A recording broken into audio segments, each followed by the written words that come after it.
Hello everyone. Welcome to Pokemon Mystery Dungeon Blue Rescue Team. Any percent, no quick save, no Wonder Mail. I'll explain what that category means in a bit, but first things first, we're gonna try and get ourselves a starter. I'm gonna give it 3 tries. If not, I have a backup, but I hope we don't have to use it, but we'll see. So yeah, I'm ready when you guys are. Yep. Starting in 3, 2, 1, go. Okay, so this is immediately one of the scariest parts, trying to get a starter. I'm hoping that we get decent questions here, but it's not looking good right now. I've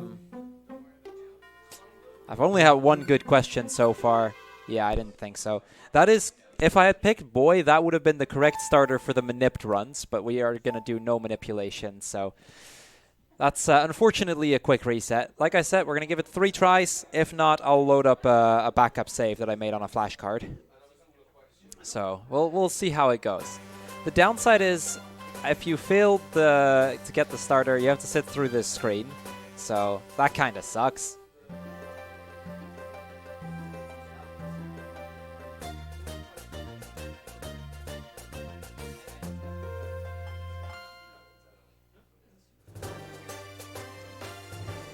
Okay, attempt number 2. Let's see how that's gonna go. We're aiming to get a Hasty Nature because that gives us Skitty, and Skitty is really overpowered in this game. You'll see soon enough why, but let's try again. Okay, that's a good question. That's also a good one.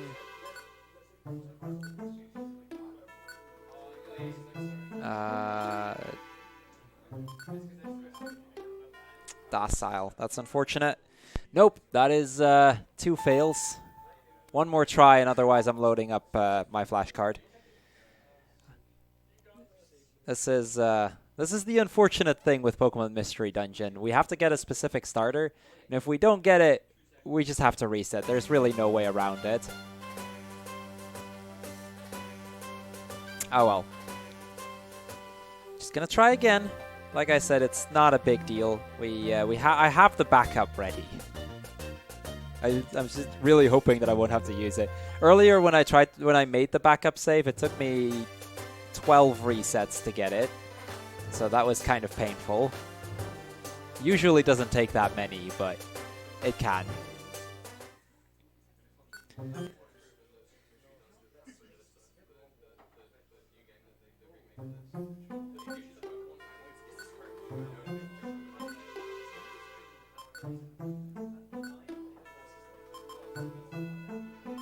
Okay, this is looking good so far.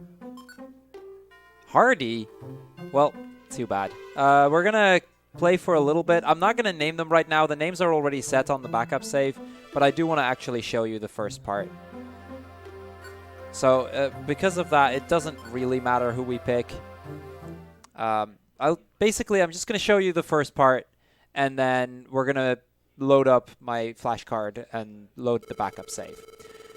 In any case, welcome everybody to Pokemon Mystery Dungeon Blue Rescue Team. This is not the team that we're going to be using because this is a terrible team to use, but we're going to just have to deal with that. Essentially, what happens is we're a human turned into a Pokemon, and we wake up in the shape of, well, this time a Pikachu. It's supposed to be a Skitty. We'll be changing into the Skitty in a bit. Just like with this, we're going to just leave it at this. Like I said, I'll be putting in the names in a bit once we actually switch to the flashcard, because I want to try and save a little bit of time here.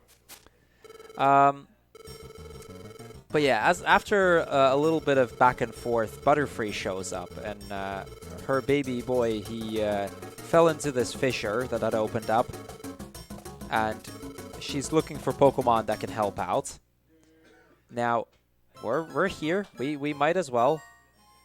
So we're first going to do a little bit of settings. I guess I'll do it like that. Check IQ. We're going to do that. And some game options. Set that to fast. Nope. Come on. Yes. That's going to allow us to move a bit faster through this dungeon.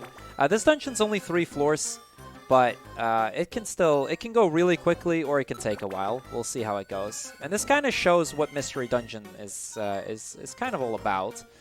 Mystery Dungeon is a roguelike, in that every single dungeon, as soon as we enter, we have no idea what it's going to look like. So all of the floors are going to be random, the items are going to be random, the enemies we encounter are going to be pretty much random. Tiny Woods is the smallest dungeon of them all. It only has 3 floors. So we rescue the Caterpie here, and with our boy, or with the little Caterpie unharmed, he's you know, it's all good. So the Butterfree is all happy that we rescued Caterpie, and she's going to give us some berries as a thank you. Now, as a result of this, since we don't really have anywhere to go, I mean, we're still a human-turned Pokemon. We barely know what's going on. Charmander offers us a place to stay. He's got this this team base right here, and he's offering us a free place there. He also suggests that we form a rescue team, and we're going to do that. A rescue team called ESA, because that was the one that won the name. And I'll put that one in because you don't actually see the team name often, although it does show up a few times in menus and whatnot. Yeah, he explains to us how there have been a lot of natural disasters lately, and Pokemon are kind of in trouble. So a lot of rescue teams have been forming to try and help out the Pokemon. So yeah, our team name, ESA. Now after this, we pretty much go to bed, and that's where the required save, is. So this is where I'm gonna quit out of the game. I'm gonna switch from my actual cartridge to a flash card that I have, where I prepared a backup save in case we wouldn't get it. So this is, I don't like having to load this up, but so be it. Of course, that does mean the run is by definition invalid right now, but so be it. Okay. Recruit them all when? Probably soon. I run recruit them all in this game as well, so. Okay, so we wake up again, now as Skitty. We've suddenly turned from a Pikachu into a Skitty. That's all intended, of course. All of the names are now also set correctly, and we can actually move on. So Squirtle fell asleep in front of the house waiting for us, because he didn't want to interrupt. And this is, well, we're officially a rescue team, but we haven't really gotten any job offers yet. So Squirtle decides to check the mailbox, where we find a starter kit. The starter kit contains a badge, a toolbox, and an issue of the Pokemon News. The toolbox allows us to keep bring 20 items with us into a dungeon, which is really useful. The Pokemon News we're largely going to ignore, and the badge isn't really going to be relevant in this run in any way. And then Pelipper comes flying by. He's got some jobs for us. Or rather, a job for us. And then just flies away again. And we did indeed get a mission. Magnemite is in trouble. There's a cave with a very strong magnetic field. And, well, Magnemites need 3 to form a Magneton, but there's only 2 of them there. So they're stuck. So what we're going to do here is we're going to go into the dungeon and we're going to save our boy Magnemite.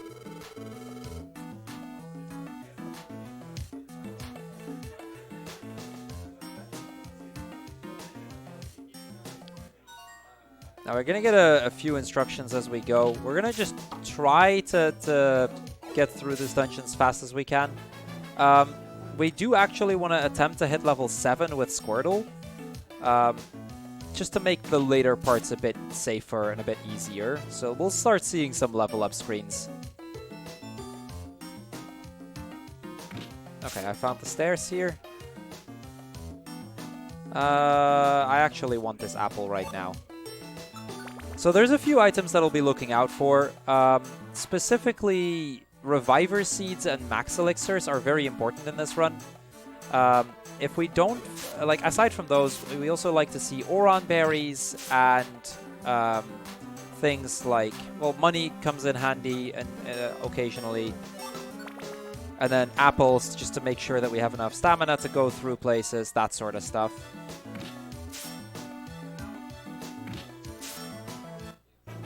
Okay, so we just hit level 7.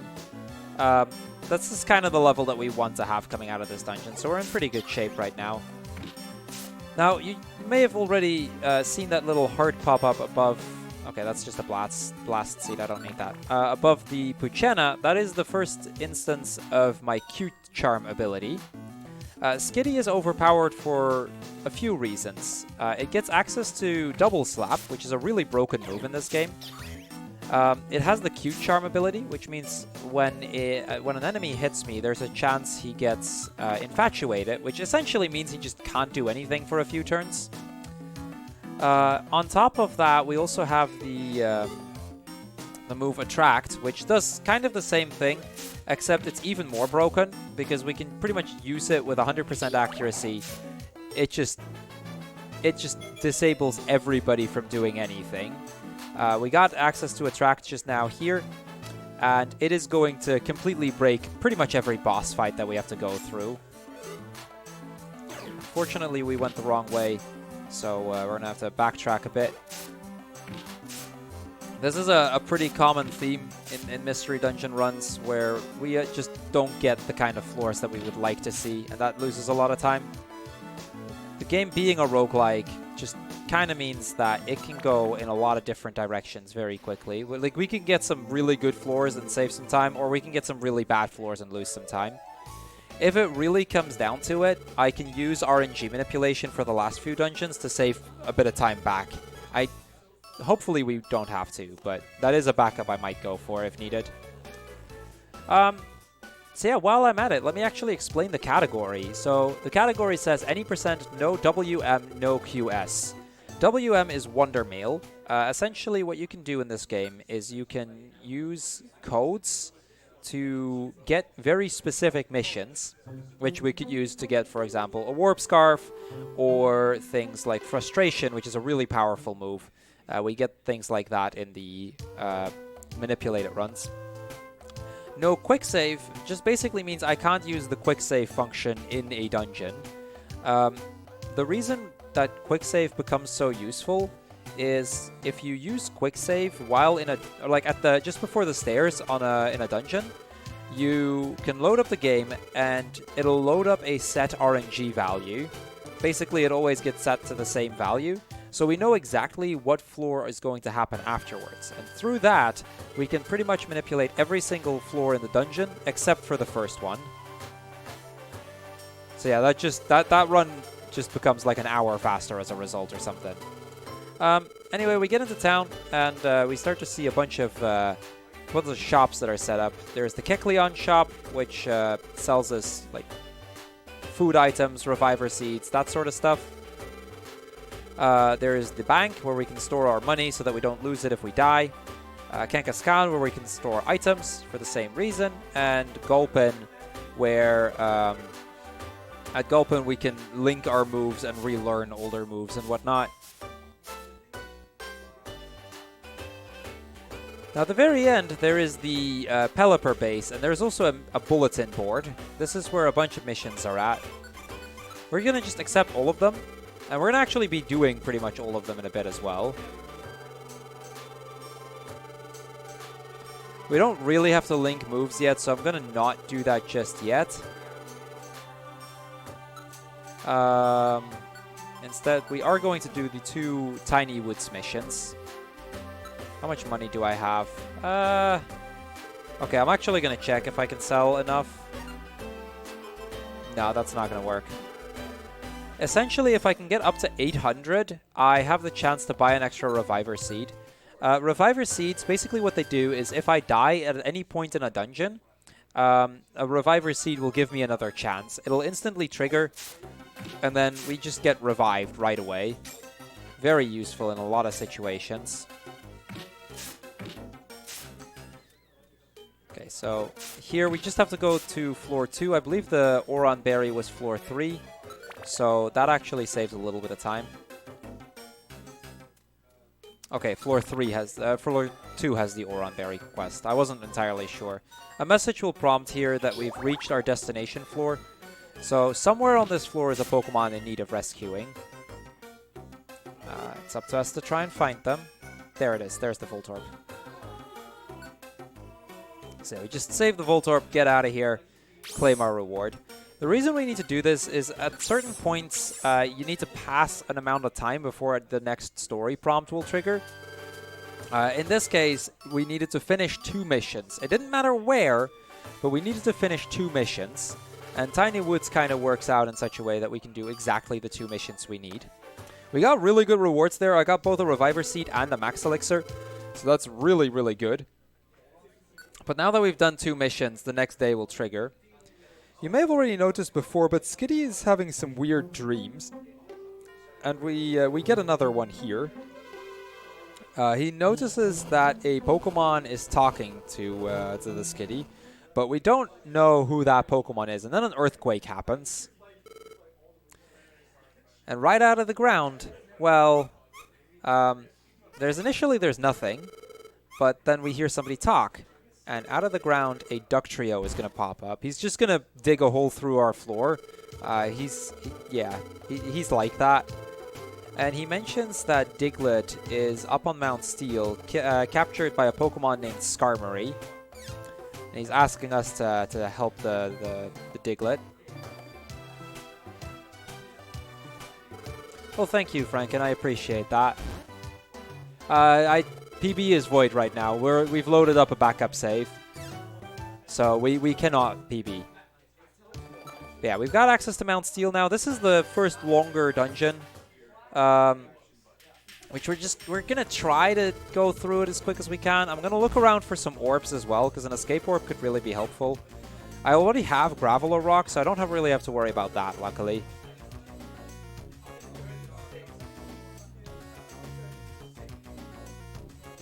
Okay, so here we go. Let's see how we... Oh boy, that Zigzagoon did a lot of damage there. I'm glad we just leveled, because at least we're going to be doing a little bit more damage on other Pokemon. Oh boy. Okay, Squirtle, can you take care of that, please? I am not in a position to deal with that properly.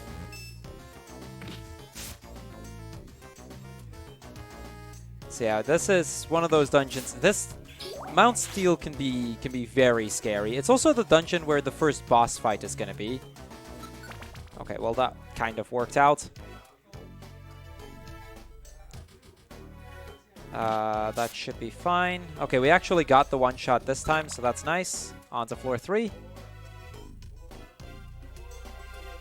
It's actually I kind of want a Warp Orb. That's kind of useful. Orbs are just a one-time use item that I can use for various effects. The Warp Orb warps every enemy in a room away, which okay, we're gonna do this a little bit differently here.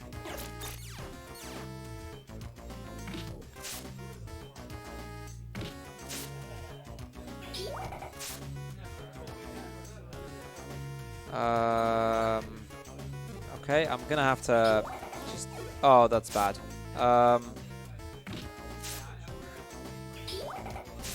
This could be very bad right now. Okay, that's good.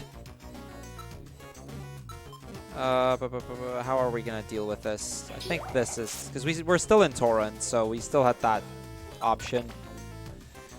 Okay, we got through that. This has not been a good dungeon so far.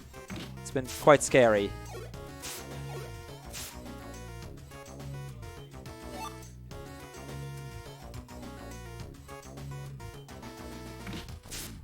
What are all these Pokemon doing here? Jeez, there's so many. Okay, I'm gonna eat this. Squirtle, please kill that. Thank you. This is one heck of a hallway right here.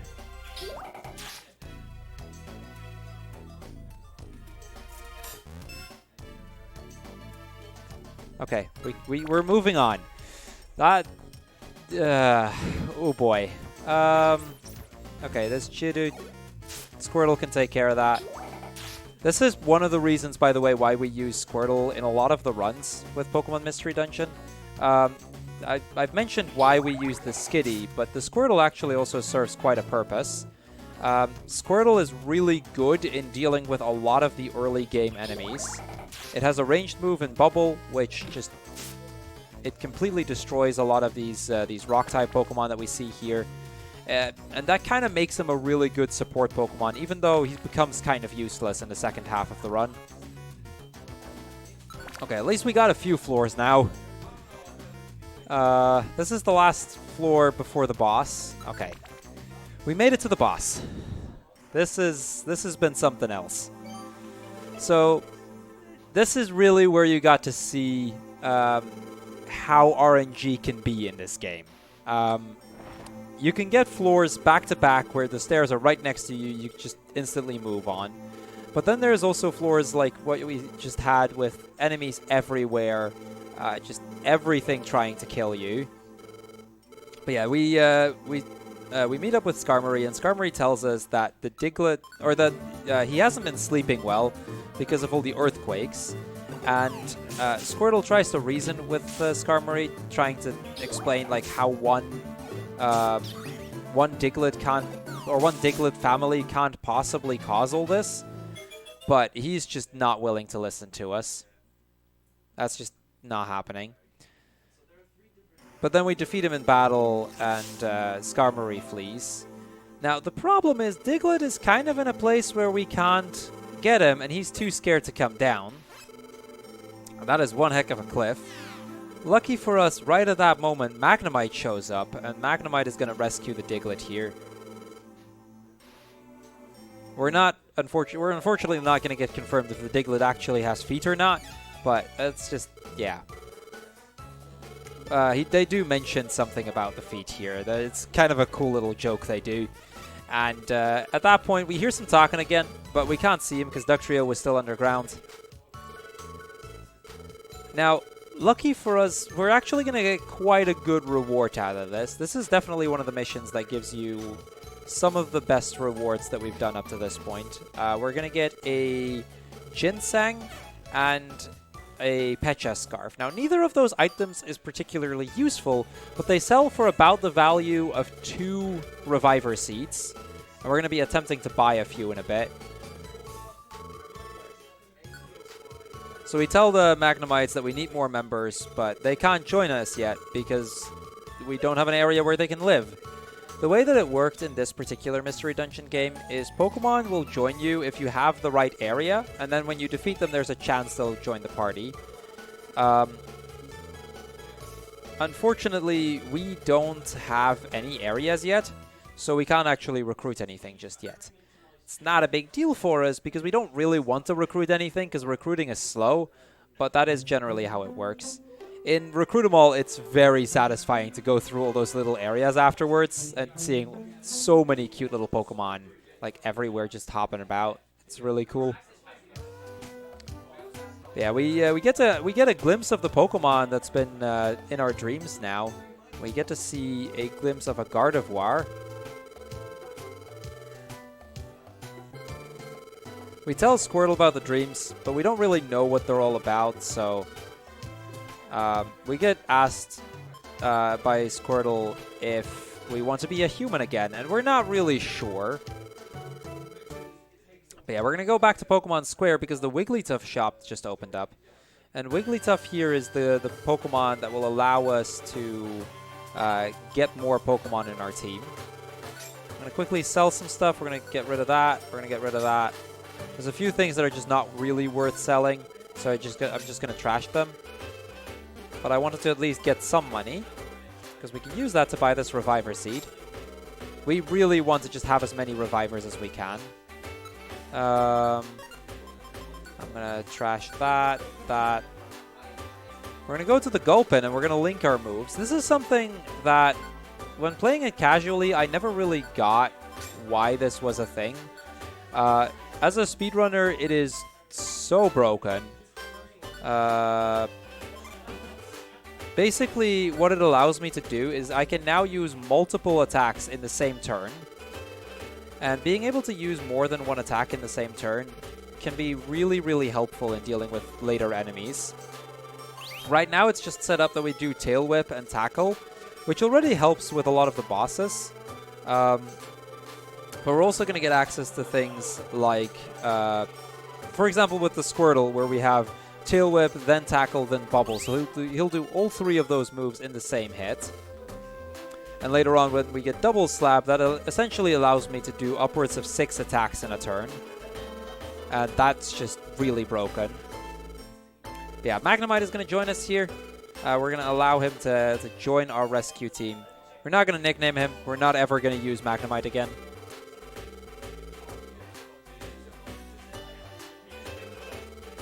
And now that we have the friend area, we can move on.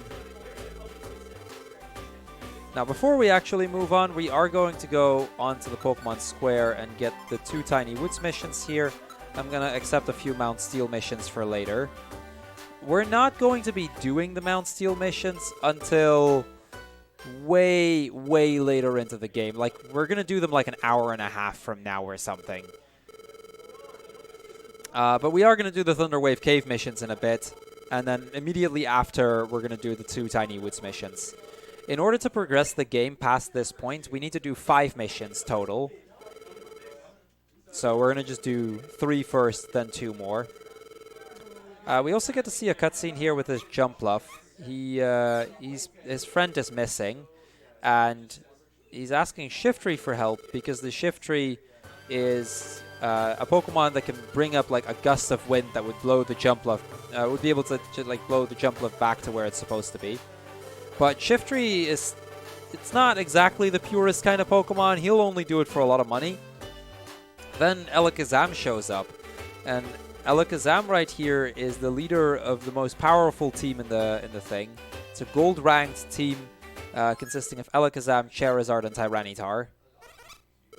They're supposed to pretty much be the most powerful Pokemon that do rescues around here. We also get to see this Pokemon right here. Kind of the villain of the game, Gengar. But yeah, first things first, we're going to accept the 3 Thunderwave Cave missions. And we're going to head towards Thunderwave Cave here.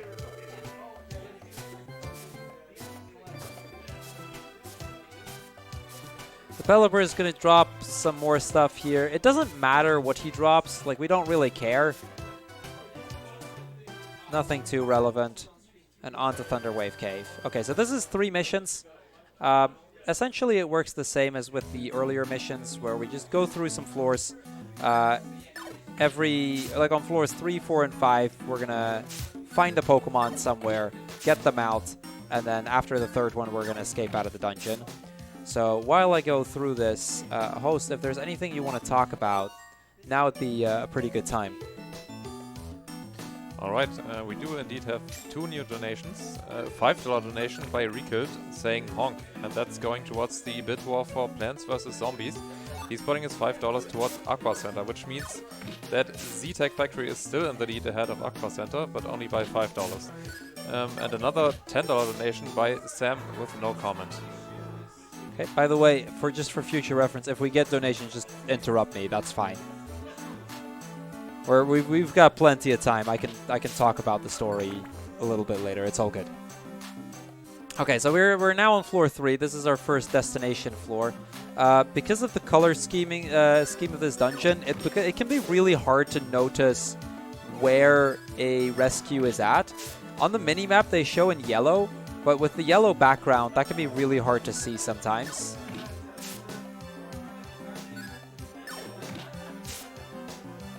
And unfortunately, we're seeing quite a lot of Pokemon show up. Okay, he's on the right here. So we're going to rescue this Wurmple.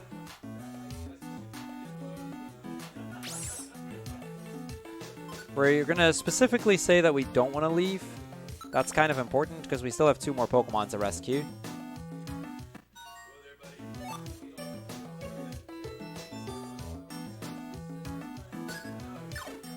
Haven't seen him yet. We found the stairs, so we can at least move on to the next floor the moment that we find our client, but no luck so far.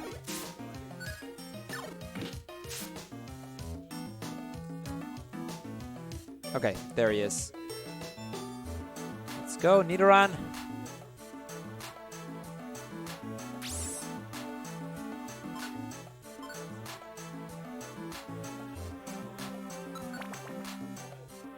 Okay, last floor, this is where we just have to find our client. We don't actually have to look for the stairs at all. So hopefully we'll be able to find it quick. There it is. Let's go. Okay, with everybody rescued, we can now warp out once again. And, like, luckily, every time you finish a mission, you get the chance to just instantly warp out. So we're going to make use of that here to move on. We're going to hope to get some additional Reviver Seeds. The rewards are random. Max Elixir is fine. The Gravel or Rocks I'm just going to end up tossing, so I don't really want to see those. Max Elixirs are still useful. And the Reviver Seed. Okay, that was pretty good. We got some decent rewards there. And with that, it's time for us to hit the hay. Now, the next morning when we wake up, and this is kind of why we have to do the mission separately. I can't just do 5 missions at once. Even if we would be able to, how do you say, even if we were to be able to get 5 missions in one dungeon. But after the 3rd mission is completed, this cutscene triggers. This is Team Meanie. They are kind of an evil rescue team. And they're going to steal all of our job offers. They're just going to plunder our mailbox. There wasn't really much in it at all. So this doesn't really do much for us, but they're gonna be rude like that. Their team is they even flat out say it. Their team is evil, and they're just using it to get money and the likes. And yeah, it's not Gengar. Let's just say Gengar is not exactly a nice guy. Now, immediately after, lucky for us, Pelipper shows up, and he does actually drop another mission for us. It should be a Mount Steel 3rd floor mission, if I'm not mistaken. Cool, perfect. We actually want that mission specifically, because that's one of the missions that we're going to be accepting later. So this time, we only have to do 2 missions, and the fastest way to do that is by going into Tiny Woods and rescuing 2 Pokemon here. See how fast we can do that.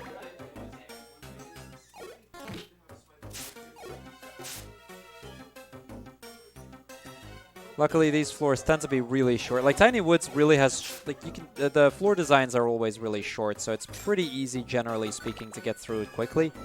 That's not to say that it's guaranteed, but generally this is one of the quicker dungeons to look in.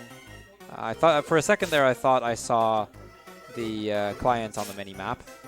One thing to note, I can use A to do a regular attack, which is kind of like a non-type, or like an attack without a type. The problem with using that, however, is that if I don't use any of my actual like more powerful moves, I only get half of the normal amount of experience. It's not going to matter here in any way, but later on, there are certain fights where we kind of have to anyway. Not just because of the because of how powerful it is, but also just because it gives more experience. Generally, you just use it anyway because they're the more powerful moves, and they're almost as quick to use. But that is kind of a thing that sort of comes into play. So then we pass on to the next day again. And we're going to get a scene again with Team Meanie. They are not quite done terrorizing us. You see, when we head out, we get another mission. Because Caterpie just came towards us. His friend Metapod is missing. They were playing and Metapod got lost in the woods. Then Team Meanie shows up and is like, we'll save Metapod for you.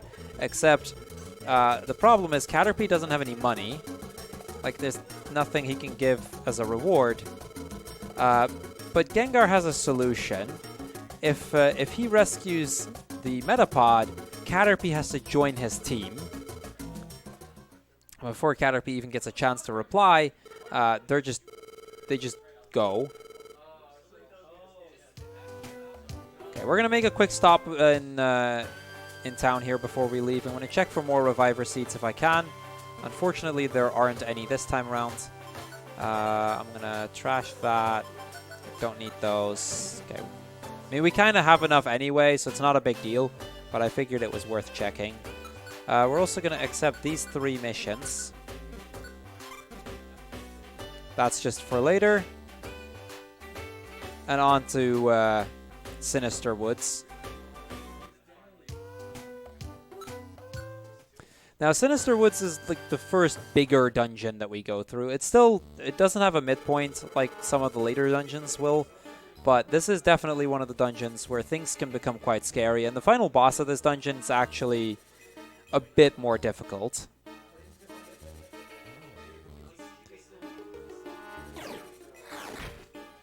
Okay, so the Sudowoodo is now going to chase us. That's okay, though.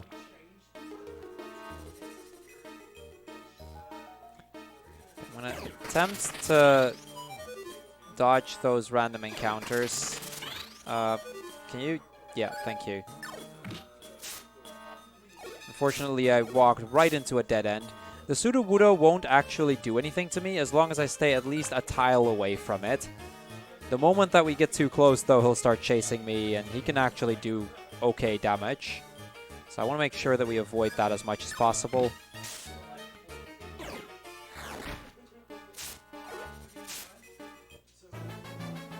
There we get level 11 there. At some point, there's a good chance that Squirtle will start learning Water Gun. We are going to learn it, but we're going to disable it until we can link it with other moves.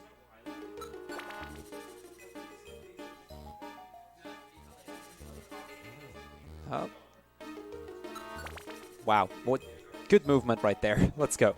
Floor 5. Okay. The Silcoon and Cascoon on these floors can't actually move, so we don't have to worry about those. That kind of becomes relevant in a Recruit Them All especially. They are, in a non-manipulated Recruit Them All run, they are really annoying to get, just because they don't move around in any way.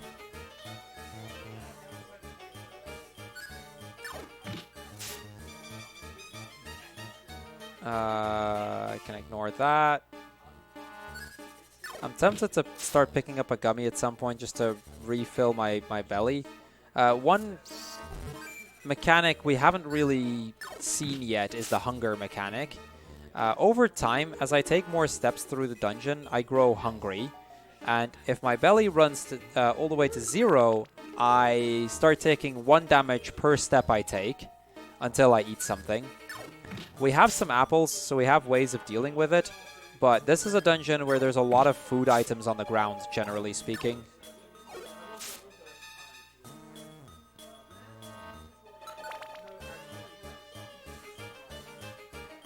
Okay, floor 8. I'll have Squirtle deal with that. Unless he misses twice.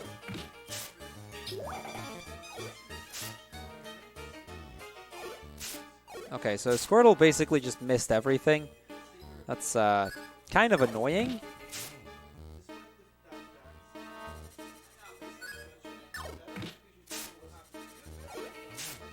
Okay, so far so good. Let's see if we can actually... Oh boy, that was a pretty big hit. I'm gonna have Squirtle try and defeat it though.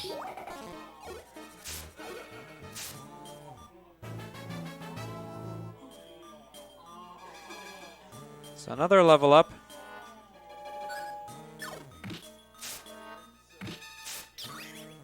Okay, we're down to 2 HP. This is getting a little bit scary.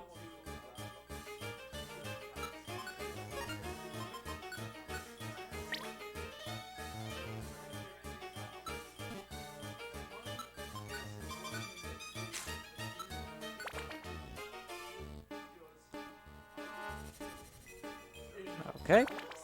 Stair floor there. The other thing is you don't actually get healed going into any of the boss fights. So if we're low health going into a boss fight, we're still going to be low health for that fight. So that can actually be an additional thing to keep an eye out for. Because the next boss can definitely do quite a bit of damage.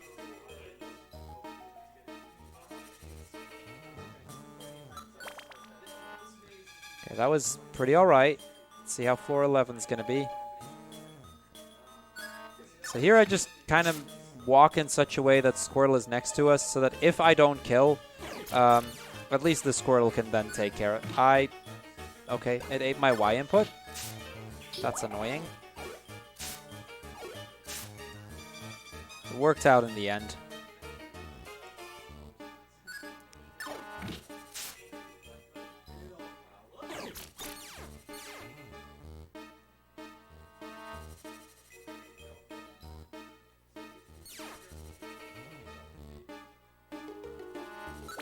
Okay, there we go.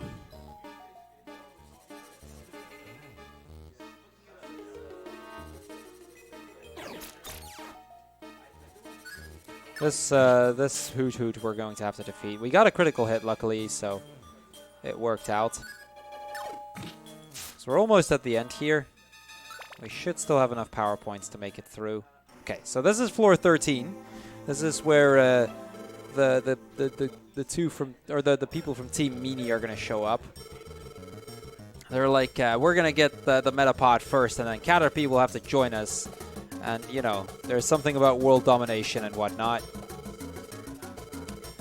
Now we're not going to accept that, so we're gonna fight them. We're gonna use Graveler Rocks mostly because the Gengar has Spite, which can drop my power points for that particular move pretty much all the way to 0. Ooh, Hypnosis is annoying.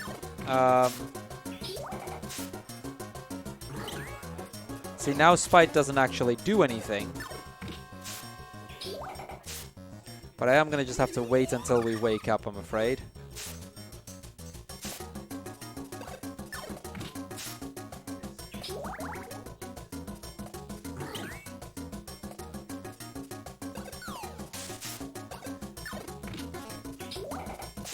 And there we go. Okay. At least the fight went all right. The sleep was kind of annoying, but it went all right outside of that. So Team Meanie, they're gonna run away scared, and Metapod comes walking towards us. We have found ourselves the boy Metapod, and it's time for us to go home. Caterpie is gonna be all happy. Now Caterpie doesn't really have any money, so there's nothing he can give us, but he has an idea. You see, it might be cool if at some point we redecorate the base. Like make a proper rescue team base. And Caterpie and Metapod, they decide that if we're going to do that, they're going to help out in the construction of it. Now, that is actually going to be a thing. We are going to redo the base, but that won't be for quite some time. Instead, it's nap time.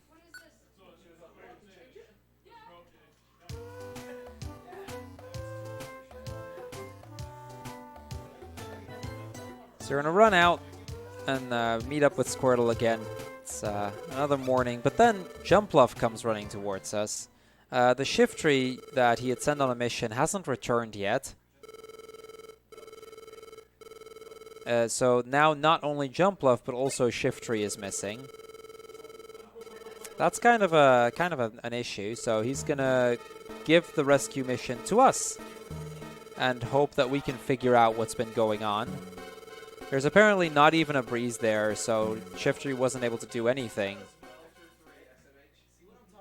But there are a lot of thunder clouds and the likes.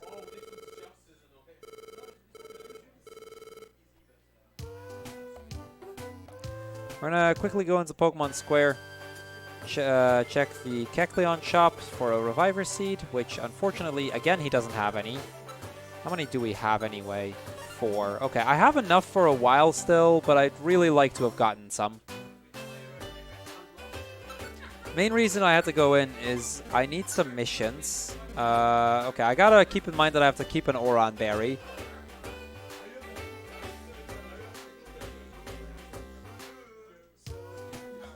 And then we're just going to immediately head on. I have to check the board later again because we still don't have all of the missions we need. But that's not terrible because I can use that opportunity to check the Keck shop another time. Now this is the first dungeon where we're going to see two items, or where we might see two items that I really need in the in this particular run. There is a power band and a special band. The power band boosts the damage output from physical hits. The special band boosts it from special hits, which is type dependent since it's a Gen 3 game. So we're looking for a power band for Skitty to boost the power of tackle and later also double slap. And we're going to look for a special band for Squirtle to boost the power of water gun and bubble. Yeah, when I say Keck shop, I mean the Kecleon shop. Kecleon is the Pokemon that runs it. Okay, that's a bit of an annoying quick attack, but we can take care of the Yanma here. Once we get the power band, the odds of actually one-shotting Pokemon becomes significantly bigger. Squirtle, please take care of that Farfetch'd. Okay, so we're going to get a chance to learn Sing here. We don't need it. Doesn't do anything for us. So we're just going to ignore it and move on. This is the first dungeon, really, where there's a lot of floors with a lot of small rooms. As we go through dungeons, you'll start noticing there is a lot of dungeons that have just dozens of rooms, and all really small, and the stairs can be in any one of them. This is one such example, but there will be quite a few more later on.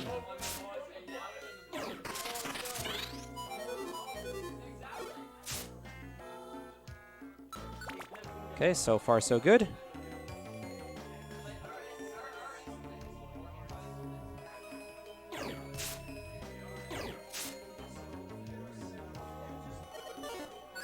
Okay, I'm kind of happy that the Farfetch'd didn't actually hit. At least that first time. Because we are significantly lower on health than I like to be here. This dungeon itself isn't really that long. I believe it's like 9 floors that we have to go through. And then we get to the ending on floor 10.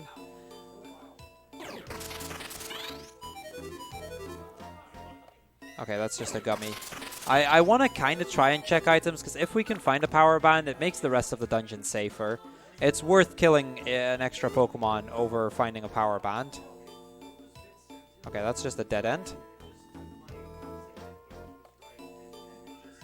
That's money. We have plenty of money as it is. There's a Gloom over there somewhere.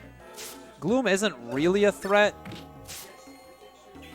Especially if it keeps using Sweet Scent. It won't actually get close enough to do anything.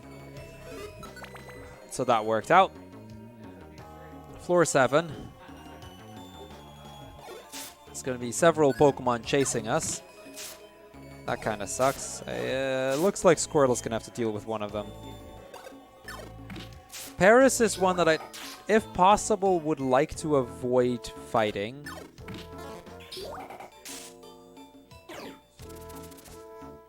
And here is why.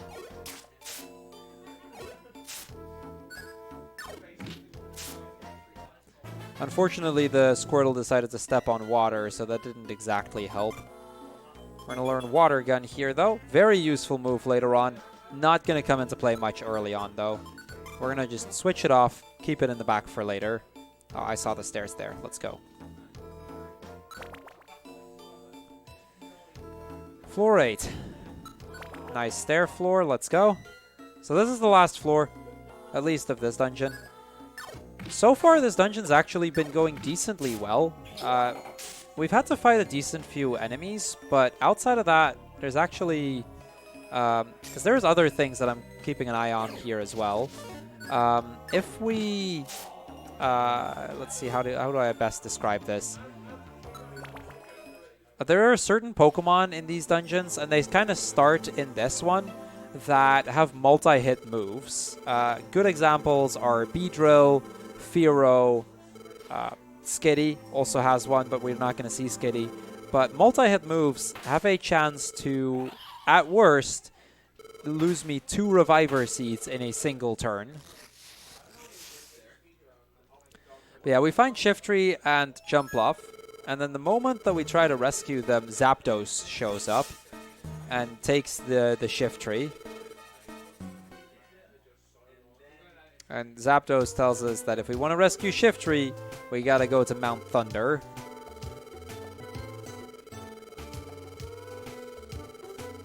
So yeah, that's kind of a thing. And then Alakazam's team shows up here and tells us about the legendary bird Zapdos, about how it's a really, really powerful Pokemon. It's enraged from all the disasters disturbing its sleep. That's why it's being as aggressive as it is. But basically Alakazam tells us Zapdos is way too powerful for your skill level right now. We're going to fake a Stomach Egg, because that's the fastest way to get through this dialogue. And Squirtle is just going to be like, yeah, he always fakes something like that. He's just pretending, don't worry. We agree that both of the rescue teams are going to go to Mount Thunder, but we're going to go separately. So we're going to attempt to rescue Shiftry, and we'll just see who gets to the top first.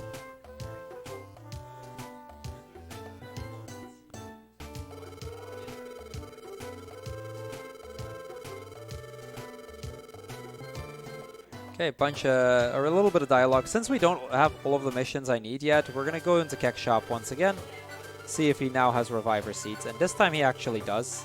Oh, I should probably actually buy it. There we go. I had to go to the right here anyway, just because we don't have all the moves yet, or all the missions yet. And there's still none on there. I need another Tiny Woods mission. It's kind of bad that we don't have those yet. Okay. Mount Thunder it is. Mount Thunder early on in the game is easily one of the most deadly dungeons. I do have a quick donation. Do you have Yep, time? sure. Go ahead. There's a $5 donation by Hab Keine Name, saying greetings from Germany to all the amazing people joining this awesome event, and good luck to my dude Crrool. The money goes to runner's choice. What incentives do we still have? We have the map incentive for Plants vs. Zombies and the language incentive for Sekiro. What language options do we have? In the lead is Japanese with $20. Behind that, French with 10, and then you can also choose English, German, Italian, and Spanish. Put it to English. All right.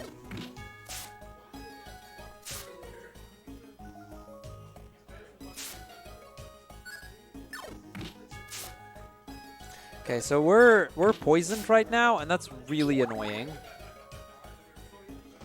But we kind of have to move on. Once you're poisoned, you don't actually heal at all anymore, like by moving around. And every so often, you take 4 points of damage.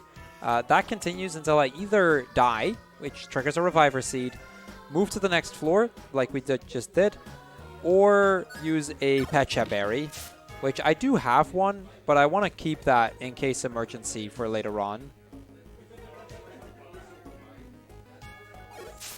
There's another dead end. We're running into a lot of dead ends this dungeon so far. That's really bad, actually. And I'm down to 4 HP, and we miss. Yep. There goes my first Reviver Seed.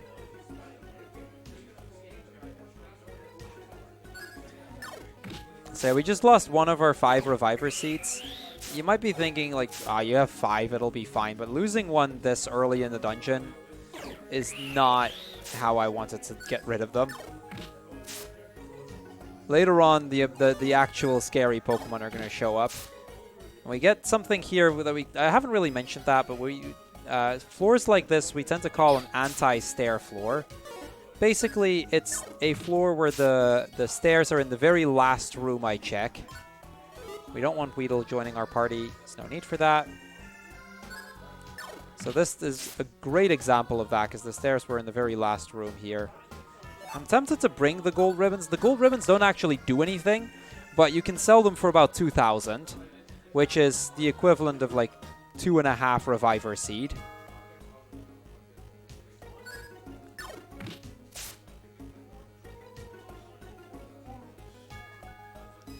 Nothing there. Okay, stairs, finally. I'm really hoping for a few stair floors now because so far this has not been going too well. So this is one such multi-hit move. And he actually lived too. We got him infatuated, luckily, so he's not actually going to do anything for a few turns. So I can risk to just use weaker moves.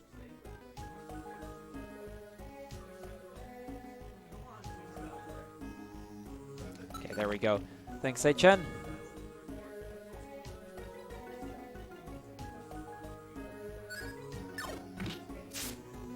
Yeah, dungeons can be fully RNG manipulated. That's a different category, though. So we're gonna not do that here unless I don't have any other choice. If it really starts to look like we're gonna be running behind by like a lot, I'm going to opt to RNG manipulate the last few dungeons just to save some time. Make sure we don't run even further behind on schedule. Hopefully that won't be something I have to resort to, though.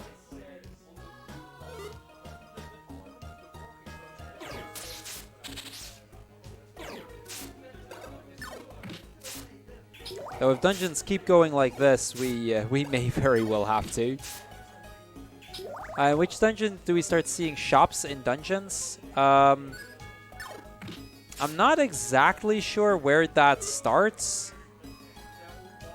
if I'm being honest. Like, I wouldn't know exactly which dungeon that the shops actually begin.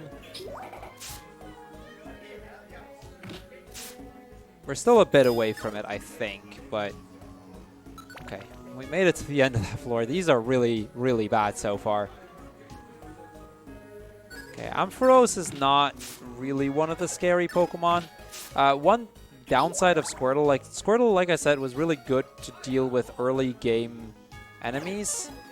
But now that we're in this dungeon, it actually kind of becomes a different story. Squirtle is pretty much weak to all of these electric type Pokemon, and the electric types can do a lot of damage to Squirtle.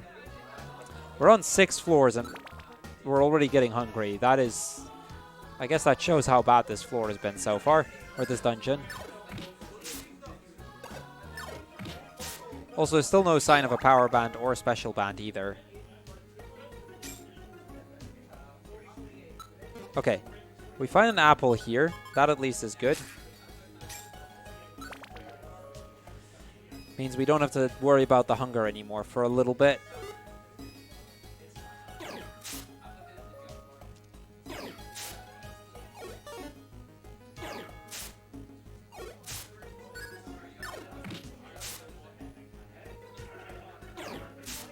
Yeah, he's bound to do that again. I want to try to keep this Electabuzz at a 1-tile distance, so that I don't actually have to fight it, or even lose it like that. That's even better.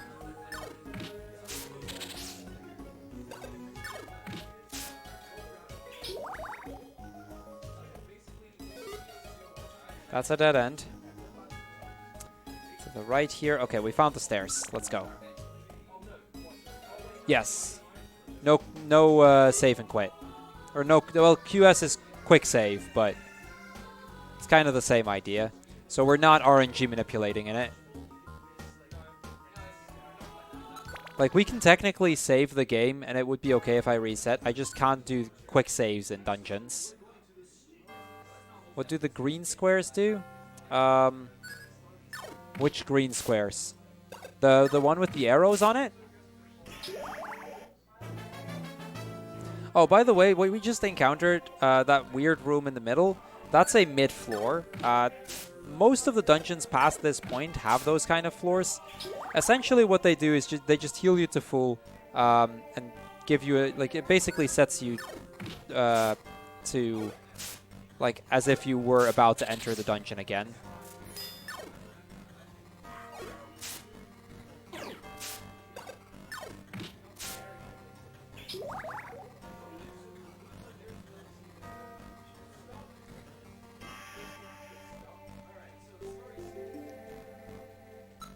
Okay.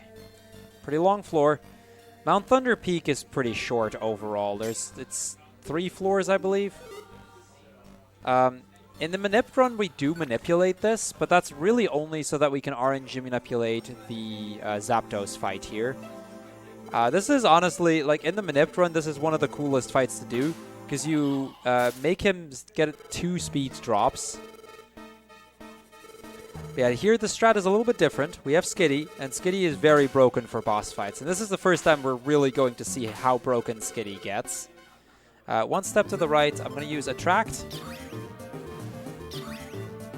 And the moment that we use Attract, this fight is pretty much over. Zapdos currently cannot do anything. Every turn you're going to get that Zapdos is infatuated. We're just going to drop his defenses and keep attacking until he dies.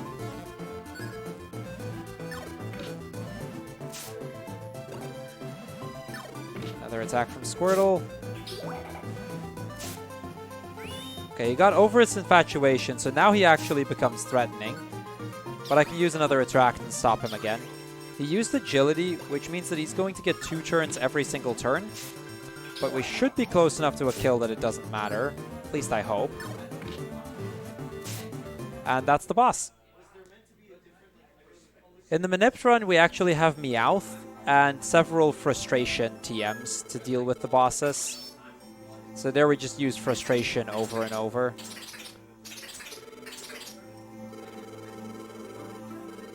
Yeah, we've calmed down Zapdos with that fighting. And he's going to fly off and leave us the Shift Tree so that we can take him back home.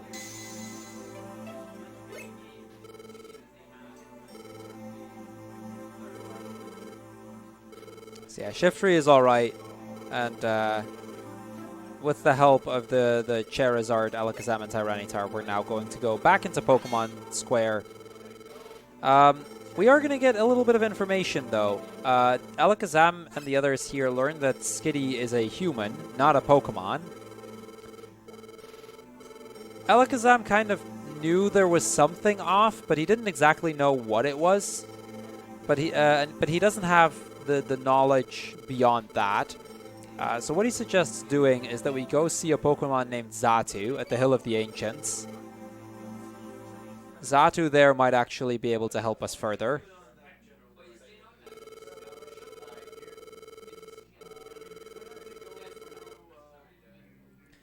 So Alakazam does mention that there's something that he's worried about, but it's best to leave unspoken for now.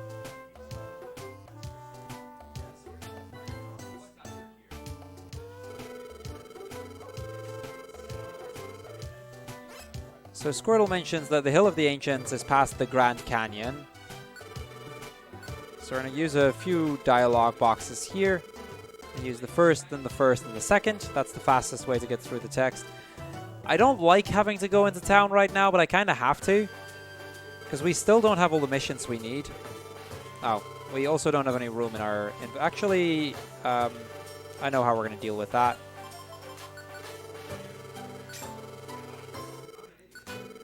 These are going to sell for a lot of money. And hopefully he actually has some revivers. None again. So this is kind of annoying. The Kecleon has not had a lot of reviver seeds for us. Okay, we got the Tiny Woods Floor 2 mission at least.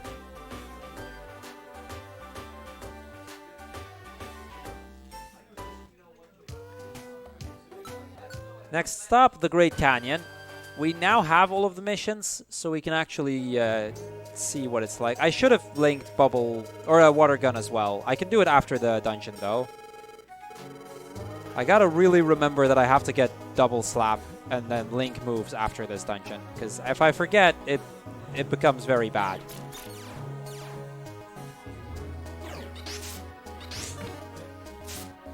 And there goes a Reviver Seed. That one was my mistake. I accidentally pressed BA instead of B right, then A.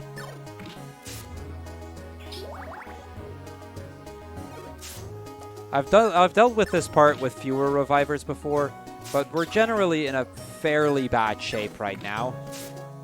Especially not having either of the 2 bans yet. Speaking of, there's one of them.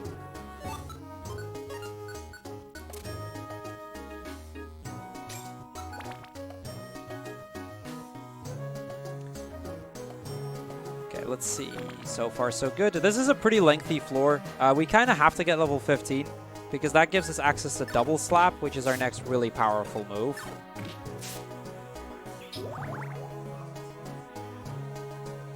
I'm seeing a Max Elixir. I'm tempted to pick it up, even though we really don't need that many more.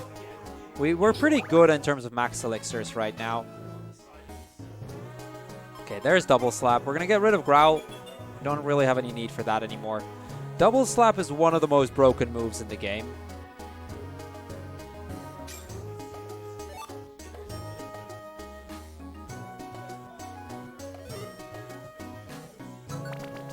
Okay, there we go.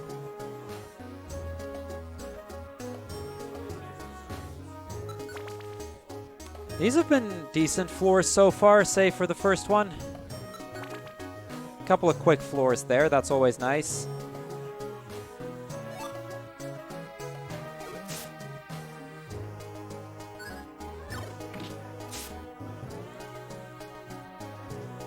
So this is where you pretty much instantly get to see the power of that power band. We just go from dealing about 30 damage to about 50 damage. And that's going to make a huge difference over the course of the run. Just because we're able to defeat enemies a lot faster.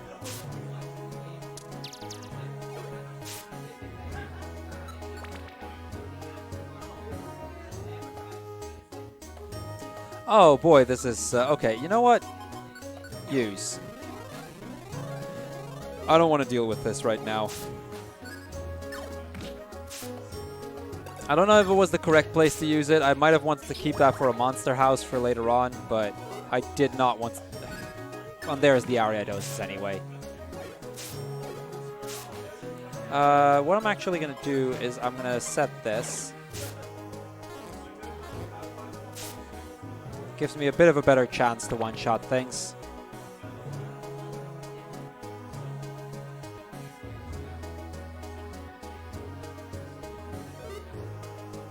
There's a Heracross with a special band. I'm kind of hoping that we get to see this Heracross.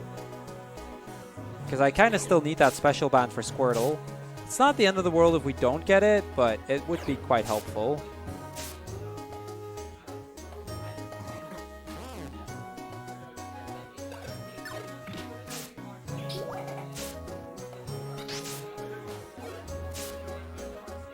That was not the correct Heracross. That's unfortunate. I could have gone straight for the stairs, but knowing that there was a Heracross with a special band, I figured I'd at least check.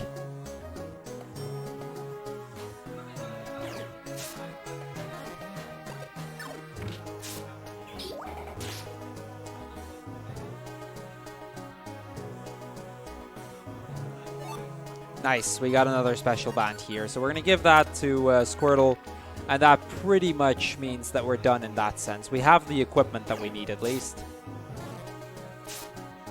Now I just need a lot more Reviver seats than we currently have.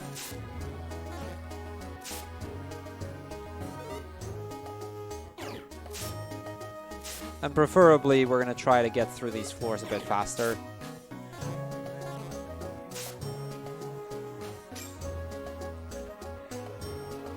Okay, there's the stairs. Let's go. Floor 12. Just as a reference, by the way, how much better that dungeon went. I didn't have to eat any food items, whereas in Mount Thunder I had to do so by floor 7, which just shows how very different dungeons can go. Because this one's longer than Mount Thunder, not by much, but it's a bit longer. See, Azatu here, he's not going to respond at all. Like, he's just staring into the sun like that. But we need his help. So Squirtle asks us how we're going to get his attention, and we get two options. We can either tickle him or attack him. Attacking is significantly faster here, so we're going to attack the Xatu. So Squirtle is a bit scared because, you know, this is this legendary kind of Pokemon that's supposed to know everything, and then Squirtle counts down from 3, and then as he is about to attack, Xatu actually decides to talk to us. He immediately notices that we have, or that Skitty is a human. And we tell Xatu that we're here to get more information. He does mention that the disasters that have been happening are tied together with us turning into a Pokemon. Xatu mentions that the world's balance is, or that the world is out of balance, and if it doesn't get restored, then the unthinkable will happen. Gengar hears this, finds this quite interesting. So yeah, it's safe to say Gengar is gonna cause some commotion because of this. Yeah, we're gonna go into Pokemon Square. I really need to remember to link my moves, very important. If I forget that here, then that's a bit of an issue.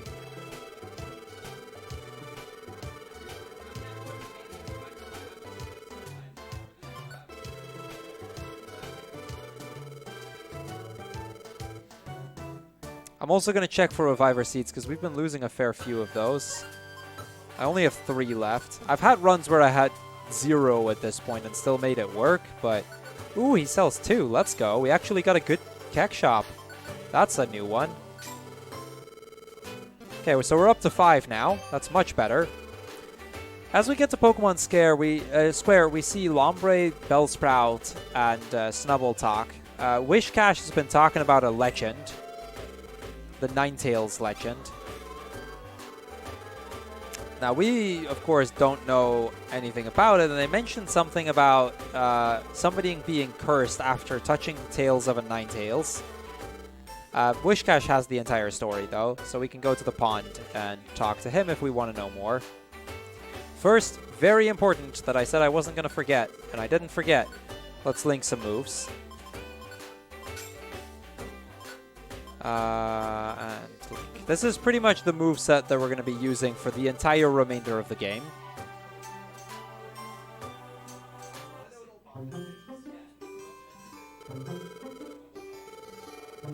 The marking multiple items when buying and selling isn't a thing until the second Pokemon Mystery Dungeon games.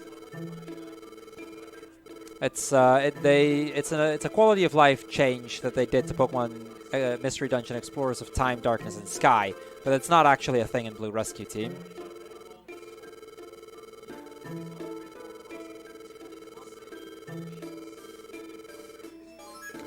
So yeah, Wishcash basically mentions that, according to legend, a human touched the tails of a Ninetales and got cursed and turned into a Pokemon.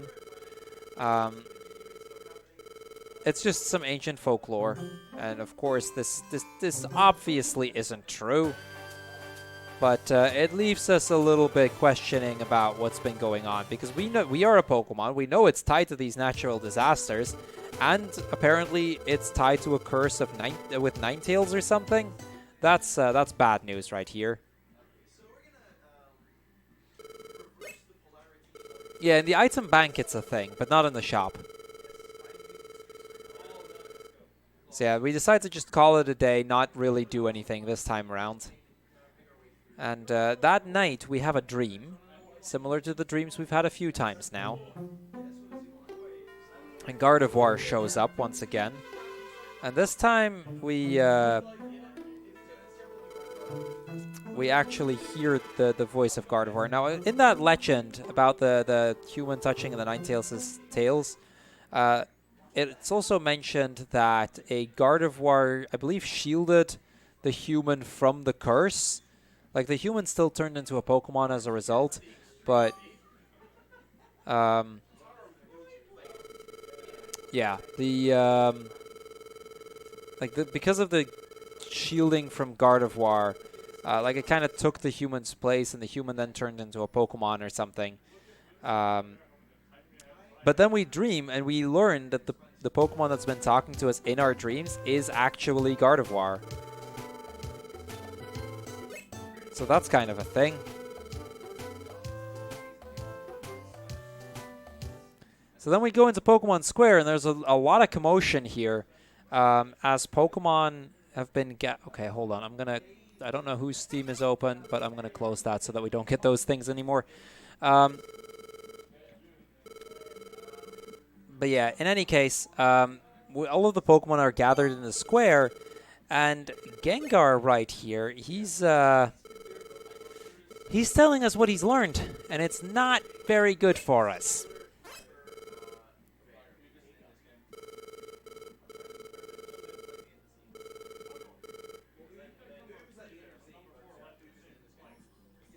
So yeah, Gengar knows that Skitty is a human. He talks about how he went up to the Hill of the Ancients and about a Pokemon seeking advice from Xatu because he was a human. And Xatu mentioned that the world's balance being upset has to do with that Pokemon. And that the unthinkable is going to happen if it's not stopped. But Gengar has a solution. If the human is gone, then therefore the disaster should stop and all should be well. And then he mentions that it's Skitty. Now, we already know that we've met Gardevoir, the same Gardevoir, so we're suspecting that we have a role in this. All of this is at least partially true, or at least there's something that we have to do with it. So we don't really have an answer as to whether or why we would not be that human. So all the Pokemon start chasing us down.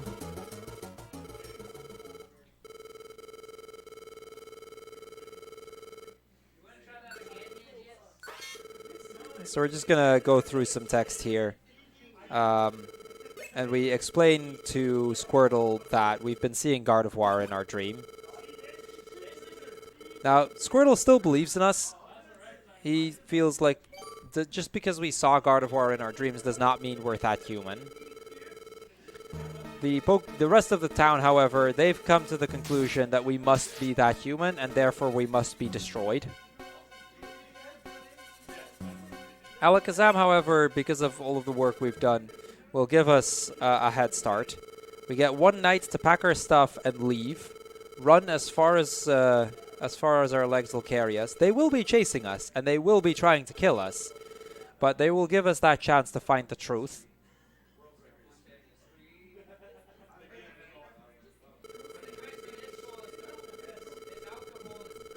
Essentially, the reason for that is just Alakazam somewhere believes that there might be a chance that we are not that human. So he's going to give us this one opportunity. Caterpie also believes in us. So we decide, okay, you know what? We're not going to give up. We're going to do this. We're going to pack our stuff, and at first light, we're going to be moving out in search of the truth.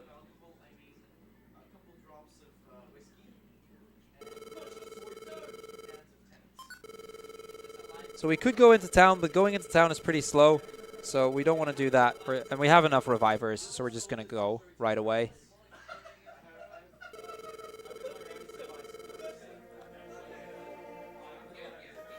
And so we run. Our job right now is just to run and survive, find the truth, and hopefully be able to return one day.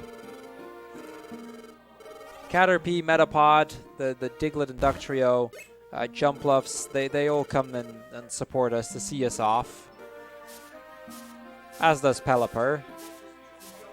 They believe that we might not be that human, and that really at the end of the day we're not the bad guys.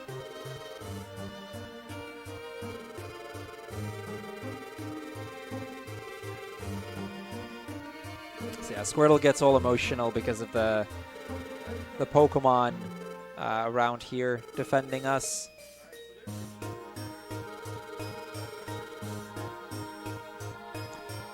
And so we go. Our journey begins over mountains. There's giant cracks in the floor, forests that are ablaze. This is really where you can see that nature is completely out of control at this point. But we just marched on. And at some point we get to a cave here, Lapis Cave. That's going to be our first stop. This is pretty much the longest dungeon up to this point, but all of the floors are generally really short. So much so that I've done this dungeon faster without Manip than I have done it with Manip, which says quite a lot.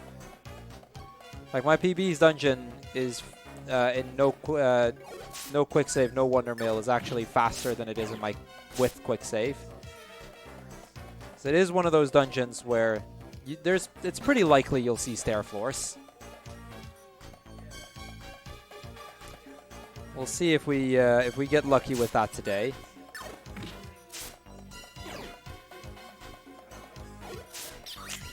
Nothing too good so far, which is a bit unfortunate.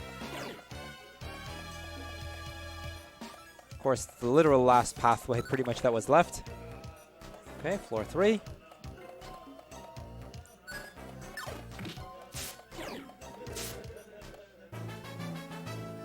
Okay, the level ups from here on don't matter as much anymore.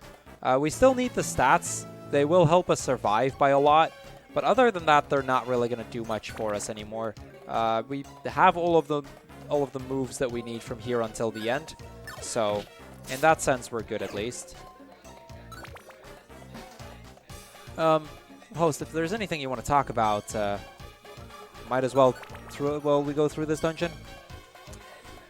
Alright, we do indeed have a new donation. We have $20 by Anonymous, and the comment says, Squirtle is so cute. I would also like to remind you of the upcoming bid war for Plants vs. Zombies. You can choose the map, and currently in the lead is still Z-Tech Factory by $5, leading over Aqua Center.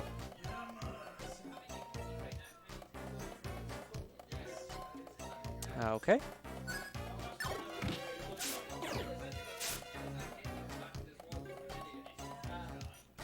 I'm not going to pick up the Max Elixir. I have plenty of those.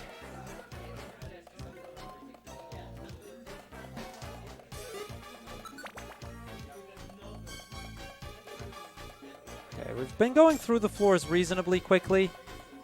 We still have a few left, though. We're definitely not quite there. Here we go, floor 11. Generally speaking, the Pokemon we find in this dungeon aren't really that difficult to fight.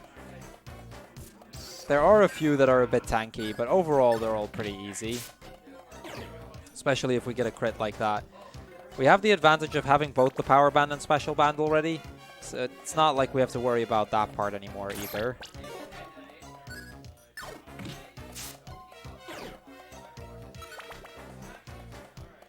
Floor 13. There we go. We're almost through.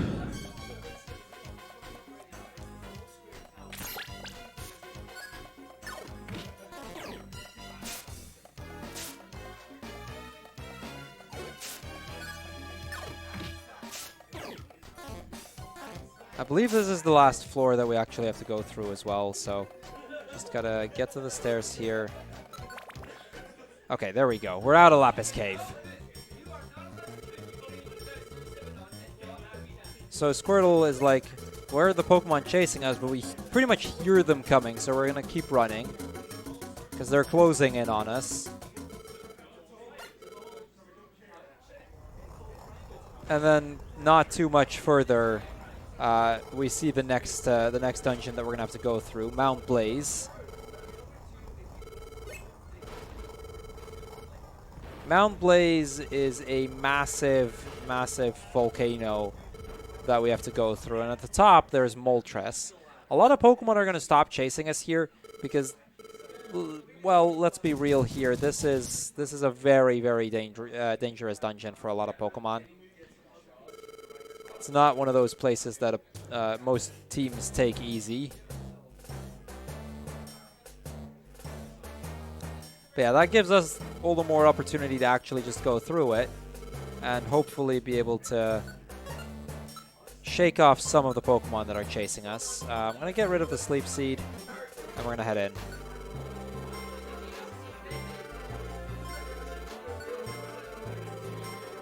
Yo, Imago, thank you. Okay, Mount Blaze, first floor. Here we go. The bans aren't really needed anymore. We already have all of the ones that I would need, and we have plenty of money to work with as well. There's a few things, however, that I do have to pay a close eye to. This is a dungeon where it's not unlikely that our belly is going to run low, so I might actually need some apples at some point. But more importantly, if my moves start to run low, that can actually become an issue as well. If you ever have any of your linked moves drop to 0 power points, you or all of the moves that you have linked get delinked instantly. When that happens, we essentially go from being able to deal like up to 6 hits a turn to pretty much not being able to do anything any turn anymore. So it's really something we want to avoid. The only reason, by the way, that I'm checking those TMs is because if it happens to have Frustration, it can be a nice boost for Squirtle. It's incredibly unlikely, but that would be kind of helpful still. Though that's pretty much the only one.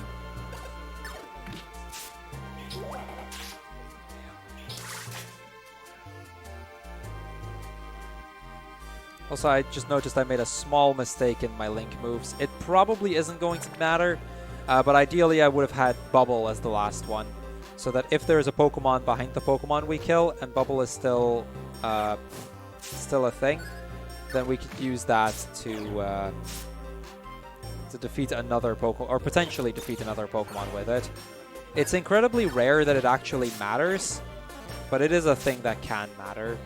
Okay, I didn't see anything useful in that Kecleon shop there, so we're gonna just ignore it. There were some apples there, but that's really about it.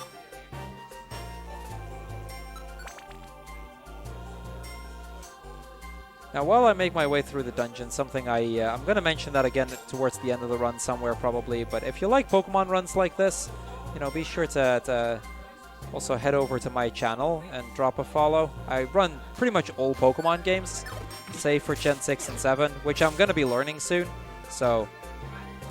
you know, if you like Pokemon speedruns, always greatly appreciate that. Okay, so far so good. Mount Blaze, 9th floor. Okay, I've seen the stairs, but I need to go the long way around to actually reach it. At least we know where they are, though. Yeah, I'm definitely excited for the new Pokemon Mystery Dungeon. It's going to be interesting to see how many, or what's similar, what's different. And then on top of that, I am planning to pick up the speedrun once I've beaten it casually. It should be a blast, honestly. I've run Battle Revolution, yes. Even Battle Revolution. I've only run it like 3 times. Okay, we just lost a Reviver. Yeah, I've only done like 3 runs of it, but yeah, I've run it before.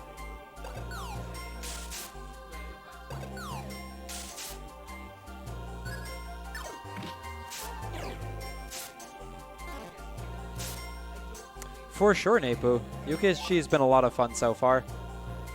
Definitely recommend, like if there's anyone in the chat from the UK, definitely recommend attending their next event. It's really fun here. Okay, unfortunately we died pretty close to the midpoint, which means we're now down to 4 revivers, which is still more than I have on average. On average, you want to have at least like 2, but I can make this work quite easily. There are still going to be Pokemon that can easily kill us, but it just means that I have more than average in terms of backup heal items. So that's just, it's nice to have, you know. Okay, up to the Mount Blaze peak. We've now passed the midpoint. So this is where we're just going to try to see how fast we can go through this.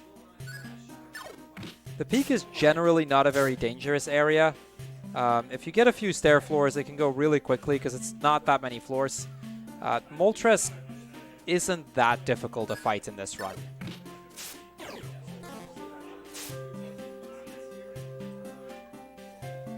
The only real threat here are these Pokemon, the Fearos. Fearow has Fury Attack, which can definitely do a lot of damage. So that's always one to watch out for. Okay, there we go. We made it to the top. This is where Moltres is going to be at. There's a lot of fire here. A lot of lava. We kind of have a hunch that it has something to do with all the natural disasters. We don't know the details about it, of course, but as soon as we try to pass, it turns a bit dark and Moltres comes flying down.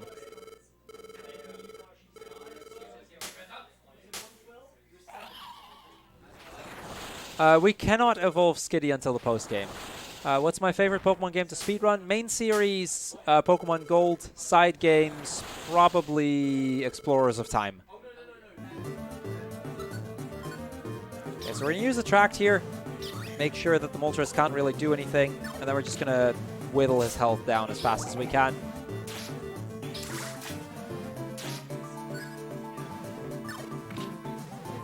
In the any percent run, it's impossible to swap partner. In all other categories, we do actually swap. In all icons, you swap to Articuno, then Alakazam. In Recruit Them All, you swap to Articuno. Also, actually, yeah, just that. Articuno, then Alakazam as well, I believe. So it's kind of the same idea.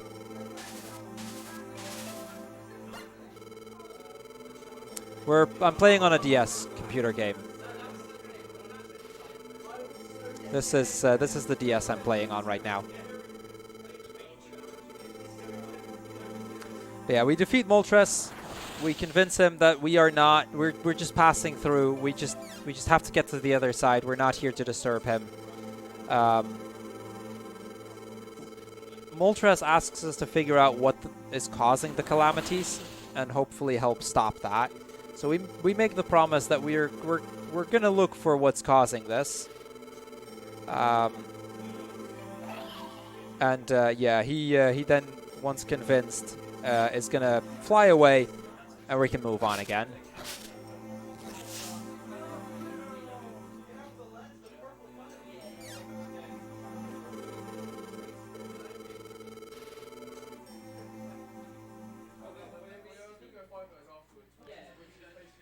So we've made it past Mount Blaze. We've covered a lot of ground here.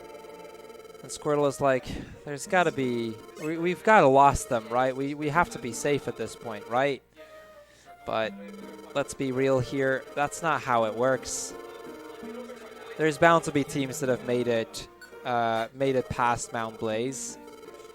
If only Alakazam, even at best, it's only Alakazam's team, but there's definitely at least that team that's made it this far. So we gotta keep walking. We gotta make sure that we keep just covering our ground, find out the truth like we promised we would.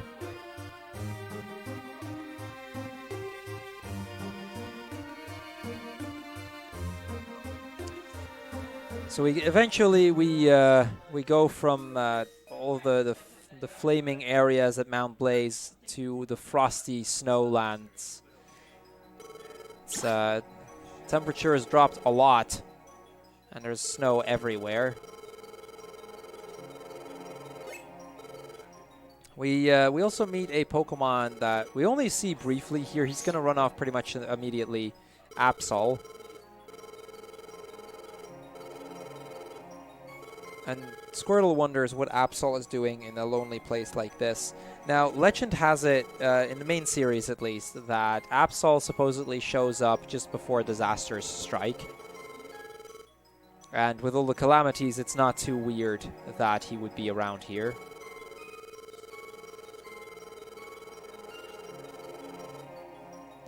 We're going to drop a few items. I don't have any need for that Plain Seed. I'm not going to use Secret Power. And with that, we're just going to move on into the Frosty Forest. The Frosty Forest is a bit safer, generally speaking, but there are still Pokemon that can hurt us. So we're just going to hope not to see any of those. There's I don't remember which Pokemon has it, but there's one Pokemon around here that has Fury Attack, which, just like how Double Slap is overpowered, is another one of those really powerful moves that can pretty much just one-shot half my party. These Azurouls are really not a threat. Most of the time they just use Splash, which essentially means you're just going to move to a different tile. Okay, so far so good. Okay, nothing. I want to... Yeah, okay. It's highly unlikely that we're going to find a TM that's actually worth picking up. But there is a TM that is, so I kind of wanted to keep an eye out for it at least.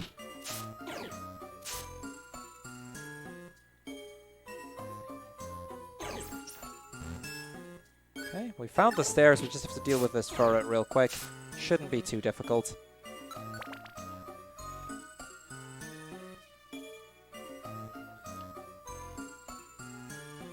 Frosty Forest, generally speaking, doesn't really have a lot of things. Oh, this is actually kind of an interesting bit of dialogue here.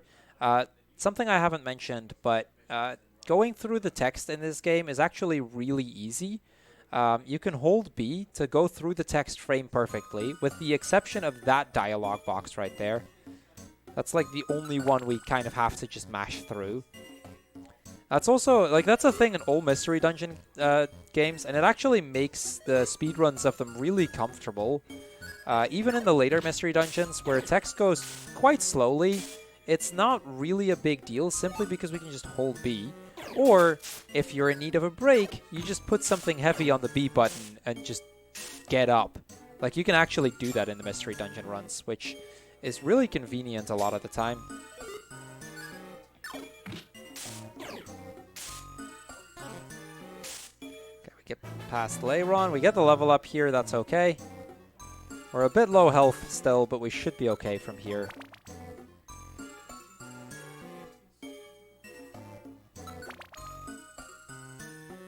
Ninth floor. We're getting fairly close to the midpoint.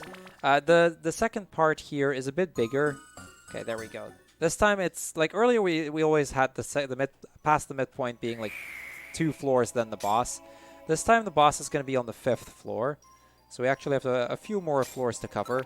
That can both be like normally most of the time like it's not really a big deal, but it can actually be kind of painful because if we have to defeat a lot of enemies before we get to the boss, our power points can potentially get really low, which could be a problem with the bosses, considering pretty much every boss has pressure, which means that our PP usage doubles. That was a really good second half of Frosty Grotto, though. Like, that Frosty Grotto was just really, really solid.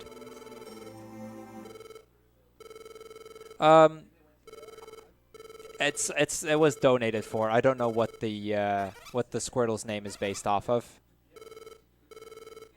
It's not a reference that I'm aware about, at least. So yeah, as we get to the top, Articuno shows up, the last of the 3 legendary birds. And yeah, he's just gonna attack us. We're gonna chuck a Graveler Rock, use Attract, and then similar strats to before. We're just gonna try to whittle down his health while the Articuno is completely unable to do anything.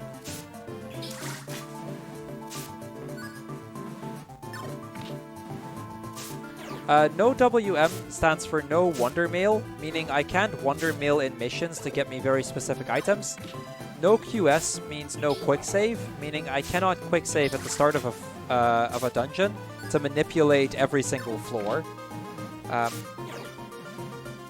With quick saves, you can RNG manipulate all of the dungeons and pretty much go through it significantly faster.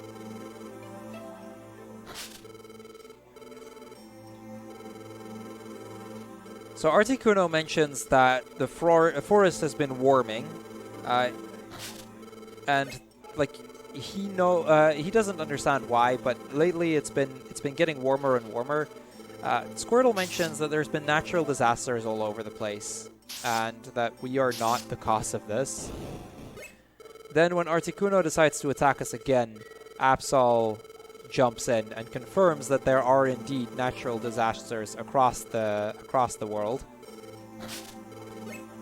Articuno has us make a promise here that we're going to figure out what's causing this and solve it. He's counting on us for that.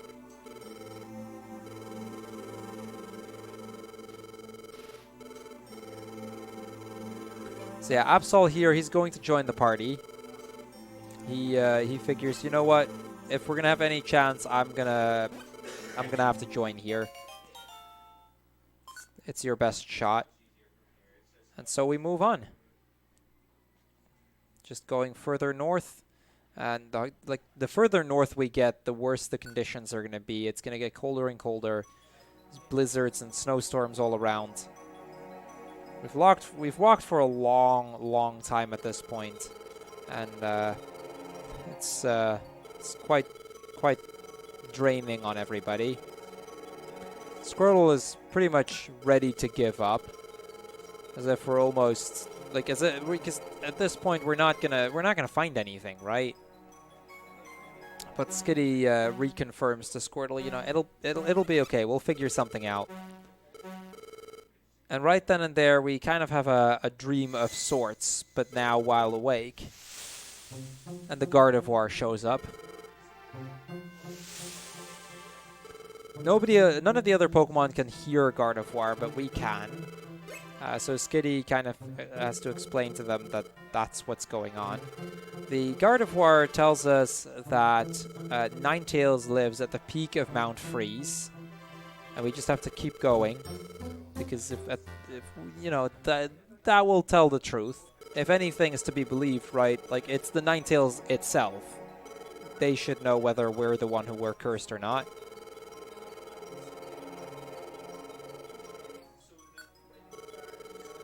Okay, Reviver seeds in Mount Freeze are relatively common, so I'm actually going to try and check most of the seeds that we come across, hoping to find some additional Reviver seeds. It's no guarantee that we'll find any, but we're going to try at least. Before we go in, however, we now have Absol in the team, and we're going to put him on standby. It's required to have Absol in the second half of the dungeon, but in the first half of the dungeon, it's not required. You can actually just get rid of him like that. So that's just one less Pokemon that would you know, destroy our seeds. And so we're going to go through Mount Freeze. It's a decently lengthy dungeon, though. All of the floors are generally pretty big. There aren't really that many enemies that can really form a threat. Like, Mount Freeze is not that dangerous a dungeon, especially in comparison to the earlier ones that we've had to go through. So, yeah, if you have anything to plug, go ahead.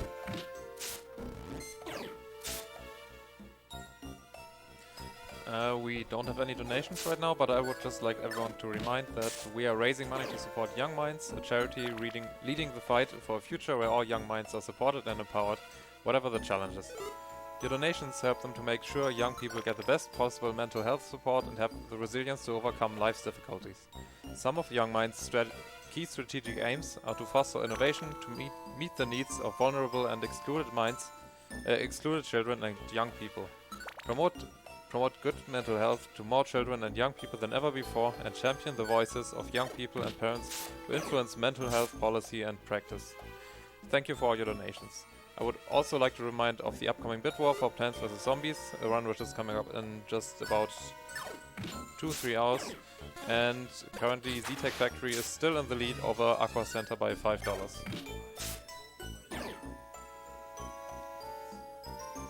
Okay, we've got the stairs over here. We're making decent progress. So far, this has been a pretty alright Mount Freeze.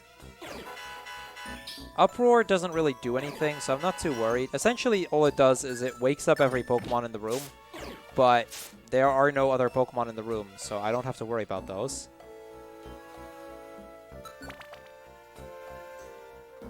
Okay, there we go.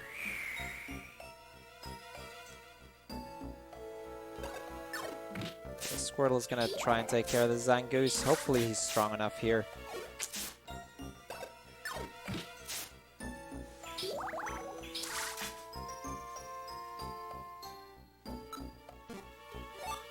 I'll grab the apple. That's actually one of the resources I'm kind of low on, by comparison at least. So it's probably not a bad thing to get a few extras. I've been kind of ignoring my food supplies and mostly been focusing on things like Reviver Seeds and Max Elixirs. But if we can prevent dying, that's still good, you know? That still works. Okay, this is kind of annoying because I think we're just kind of have to defeat both of these. Of course, he's going to use Uproar, which means we even have to wait here.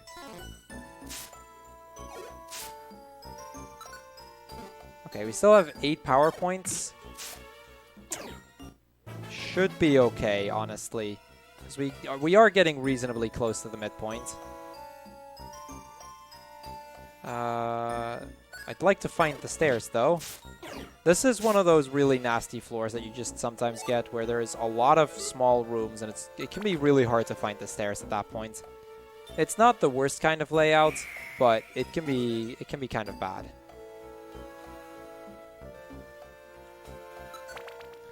So we're getting hungry, but I think we might still be able to make it to the midpoint without needing to consume an apple. We may also have to consume an apple. We'll see what happens.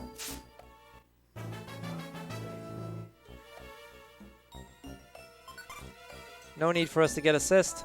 Kind of a useless move, honestly.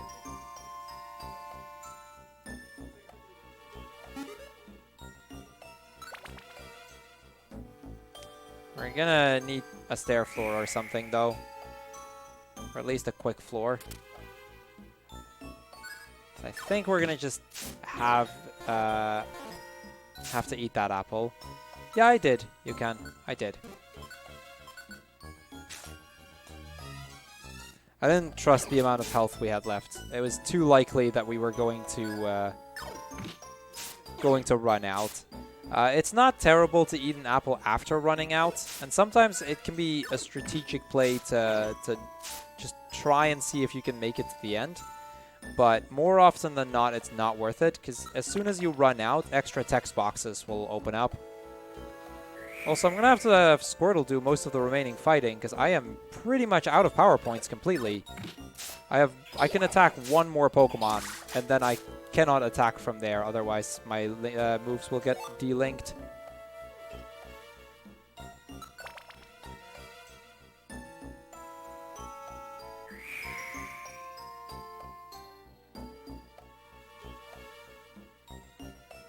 Okay, so that's 2 back-to-back dead ends. That's kind of annoying. So this is where I'm just gonna let Squirtle do the fighting. It's too likely that I won't have the power points I need. This is the last floor, so I can use it if I need to. Which we're gonna do with the Seviper, otherwise I'm probably dead. But I cannot attack anything else without risking a whole lot of pain past this point. It's tempting to pick up that Max Elixir. Like, I could consume that and instantly have my power points back and actually be able to attack, but then we're also almost at the end of this. There we go. So I didn't... I guess it was a good thing that I didn't. Okay, so from here on, Absol's going to join again. I should set his IQ. Dedicated Traveler, exclusive move user.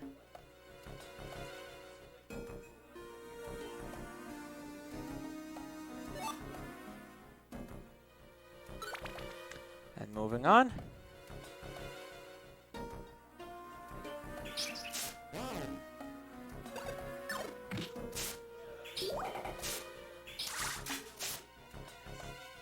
Okay, so we got slowed by the Icy Wind, which is why I switched to the Squirtle there. Because if I wouldn't kill it, it would get 2 attacks off on me, and I was already getting a little bit low on health. This peak, by the way, is a little bit bigger again. I believe it's 6 floors, and then we actually get to the Pokemon that we're here for, the Ninetales. Okay, double teams are fine. 3rd floor. And after that, we're kind of gonna get the calm before the storm, so to speak. And we're also gonna get probably my favorite to see in this run. Oh, it is 5th floor. I thought it was 7th for some reason. Must be a different dungeon then. Whatever. As we get to the peak, Alakazam, Tyranitar, and Charizard have finally caught up to us. And this is where we're going to have to fight it out. There is no way to escape anymore. And so the battle commences. Skitty and Alakazam just go at it like that. And then midway through our battle, Ninetales jumps in. The actual Ninetales from the legend. And Ninetales tells us that it is not Skitty who did this. Skitty is not the human who was cursed. The human does exist, the legend is real, and we actually know the Pokemon that got cursed. It gets revealed in the post-game, but it's not us. We have nothing to do with that. So yeah, we're free. We've confirmed that we are indeed not the Pokemon to have caused all of this. We're still, like, there's still something we have to do in regards to these natural disasters. We don't know exactly what, but we're good. It's Gengar, Basketball. The Gengar that we've been talking about, like the leader of Team Nini, he is actually a human turned into a Pokemon. And he knew this, so he's been misleading everybody, because he knew who the actual Pokemon from the legend is.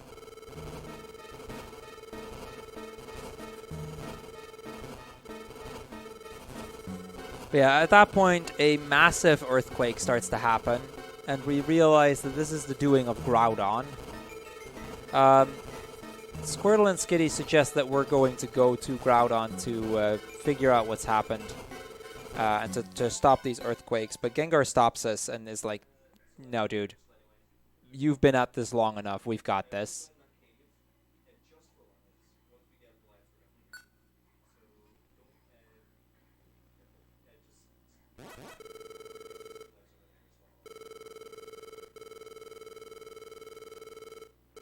So yeah, Gengar is just spreading lies in the town here.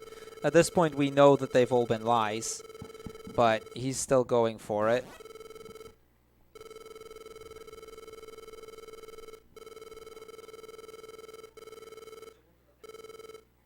But yeah, then Medicham comes running in and tells that we're back.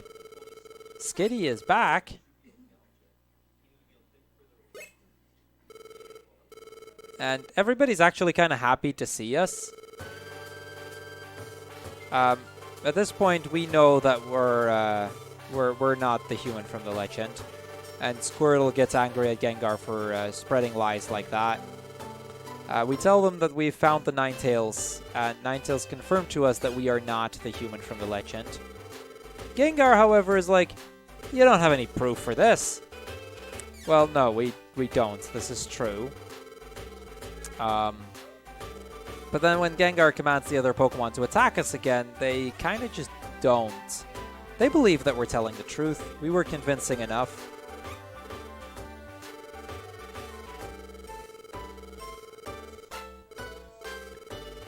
So the other Pokemon kind of have enough of Gengar's shenanigans. He's been lying about stuff. And then Pelipper flies in with a special edition of the Pokemon News, which actually confirms that we met Ninetales under the watchful eye of Alakazam, because now he actually, like, we learn that Alakazam was there. They'll be able to confirm it once Alakazam gets back. So, yeah, Gengar's, we now have enough proof to convince everybody that we were not lying. And everybody starts chasing Gengar.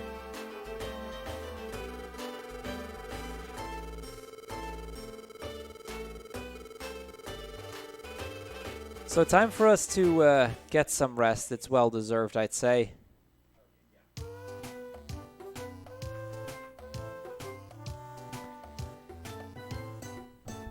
So heading out, we're gonna meet up with Squirtle again, and it's time to do some more missions. We've not really been doing a lot of missions for some time, but it's time for us to get back to that. We're gonna start doing the 3 Thunder Wave Cave missions. That's going to be our first stop, and that'll trigger the next set. So take all 3 of those. Now at this point, the dungeons are going to be easy enough that I can just use my my base attacks to defeat enemies.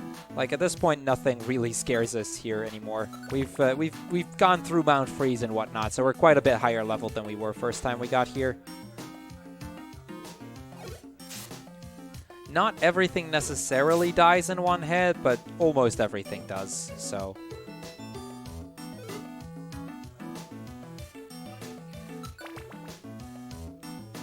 Okay, third floor, this is where our first Pokemon is going to be that we need to save. We're going to deal with these two first, just make sure that they're not going to bug us anymore. And let's try and find that client of ours.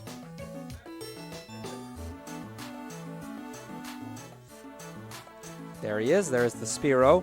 You're still going to see a lot of early game Pokemon here. The Pokemon in the mission can pretty much be any Pokemon. But the ones you find on the board and then get in your mail are only Pokemon you'll have seen by the time you got that mission.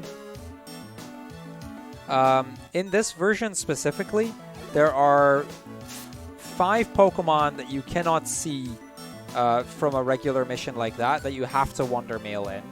So the Recruit Them All, there's actually, like with Recruit Them All, there's a few different categories for that, similar to this. One of which is no quick save, no Wonder Mail, but it's actually like no quick save, minimum Wonder Mail. They allow 5 very specific codes to get the version exclusives. Those 5 Pokemon are the version exclusives between this one and Red Rescue Team. And they're basically all missions that don't really do anything for us. They don't give us any rewards. They just unlock those 5 Pokemon.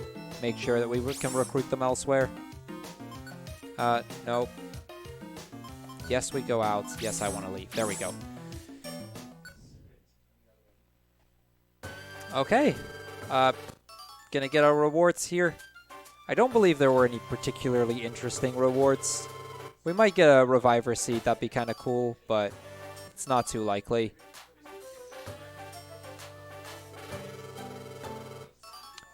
The Max Elixirs are nice, but they're just going to get deposited in our box. It's whatever.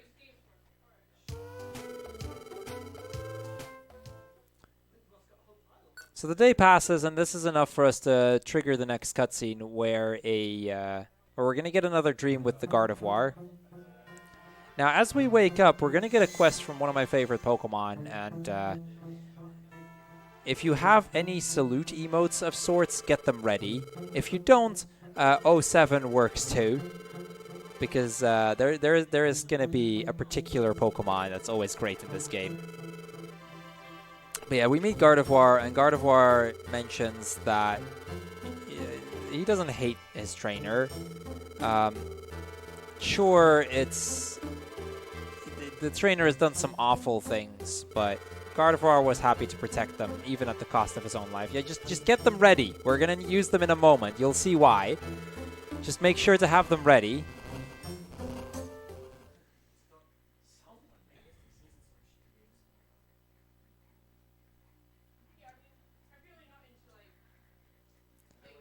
Okay, so we wake up because of another earthquake.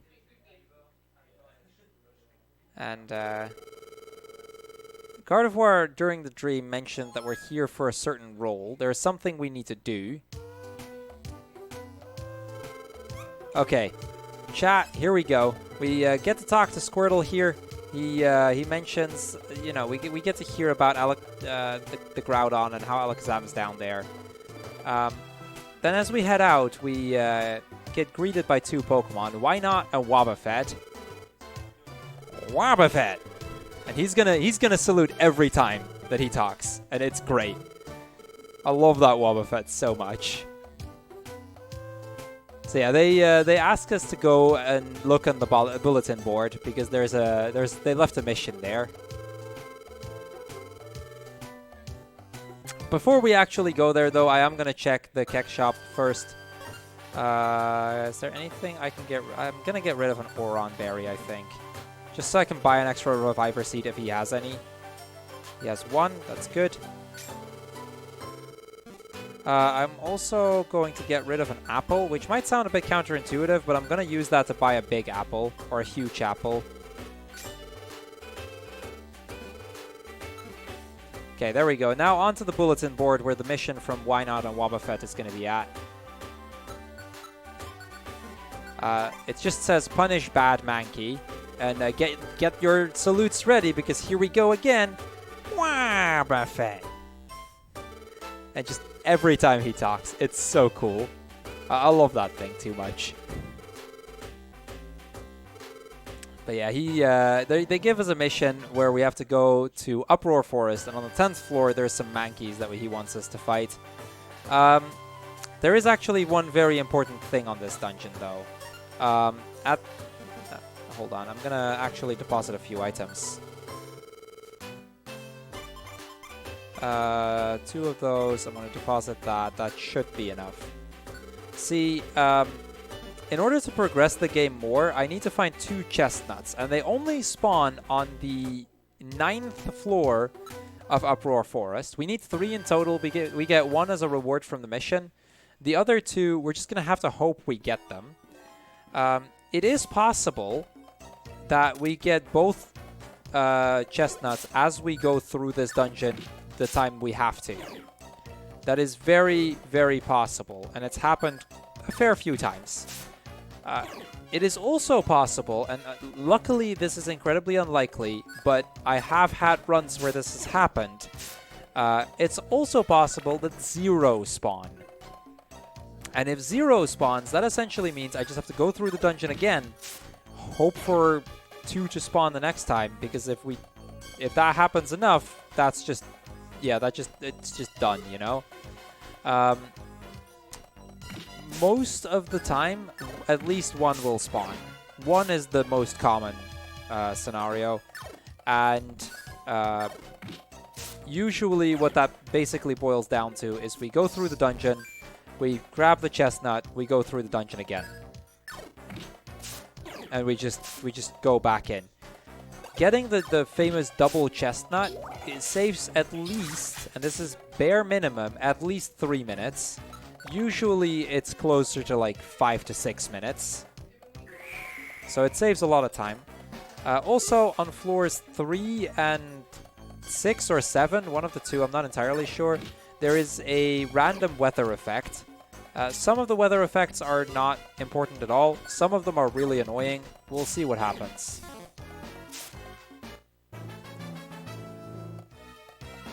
Oh yeah, Shiki. It's definitely not impossible for it to happen.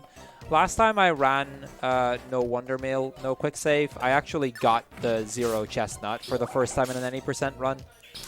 There are runners that have done hundreds of runs and not seen 0 chestnut once. There are runners that have done 5 and have seen it. That's just a thing. And it's complete random. If I get 0 chestnuts, I will RNG manipulate the second time we go through the dungeon, which is going to invalidate this run even more than it already is, but that's just for the sake of making sure we can actually meet the estimate. Because getting 0 usually loses about at least 10 minutes on average compared to a double chestnut run. It's the kind of situation where the notes literally say, if you get 0 chestnuts, consider resetting. Wonder Mail is a thing that you can do while in the menu, where you can pretty much code in specific missions with exactly the floor kind of mission, reward, like everything that you would want you can do. In the quick save plus Wonder Mail run, so the full like unrestricted run, they use that to code in a few warp seeds, which is really useful, as well as a warp scarf, not warp seed, warp scarf, as well as some frustration TMs, which is just, it's a powerful move to use.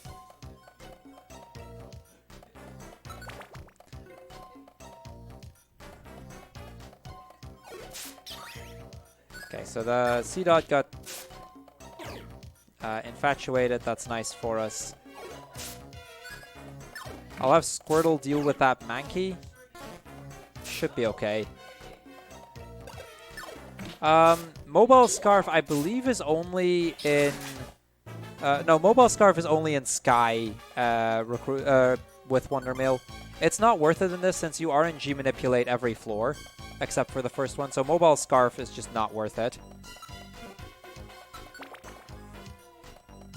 Okay, so this is it. This is the moment of truth. We're gonna see if we can find a chestnut. Okay, I am gonna just use a Max Elixir. I'm not gonna risk it. There's three Pokemon we have to kill on floor 10, so.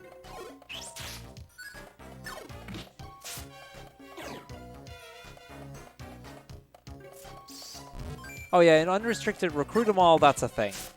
But in okay, there's at least one chestnut. We didn't get a 0 chest. It's being held by a Mankey, which means we're just gonna have to kill Mankeys until we find it. But we know there's at least one chestnut now. There it is. Okay, that's one. We're gonna have to see if there's a second one by any chance. I'm gonna look for it. It's not very likely, but we're gonna look for it.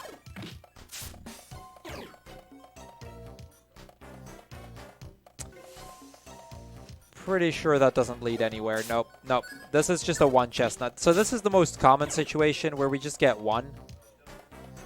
Which means we're gonna have to go through this dungeon a second time. That's this is relatively common.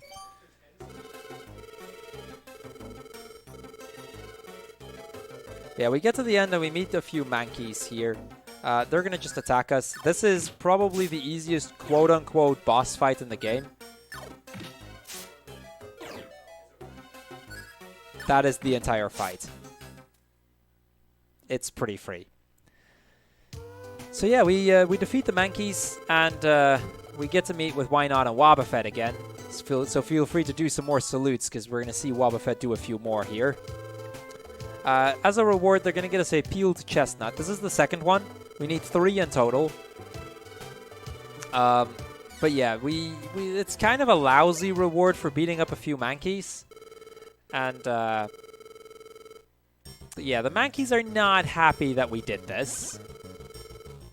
So they came to our base and decided to just pulverize us.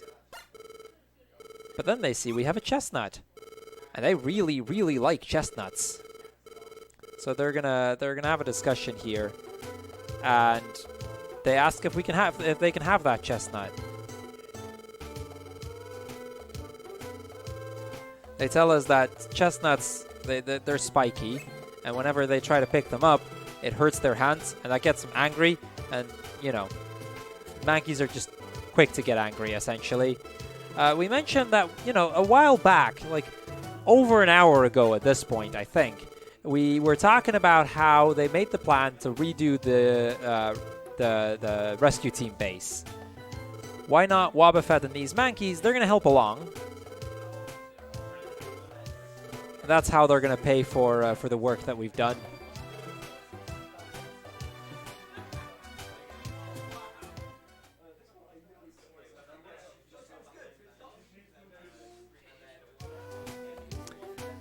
So yeah, construction well underway. We kind of hit a halt here.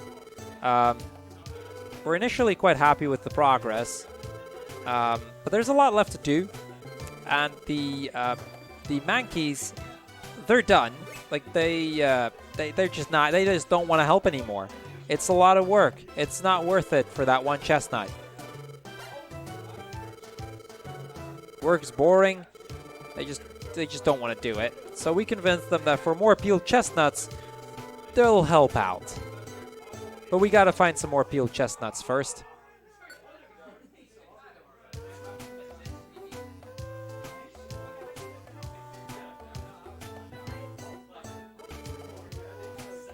So here we go. We're just gonna go to them. We're gonna give them that first chestnut because we do already have one.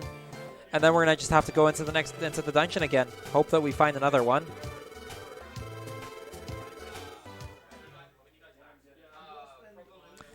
So they get motivated. We make some more progress. It gets a little bit closer to finishing, but we're not quite done. And now we have to go look for another one.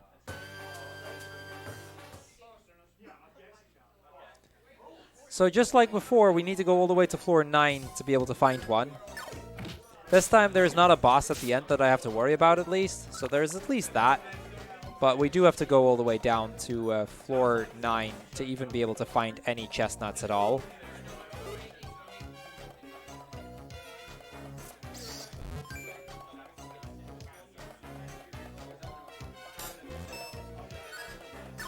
There is no chance for a mission reward to be chestnuts, no.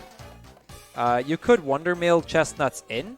I believe that's possible, but that's really the only thing. And it's not worth it to go for it, just because of how incredibly... Or, well, no, it's a no Wonder Mill run anyway, so it wouldn't even be allowed.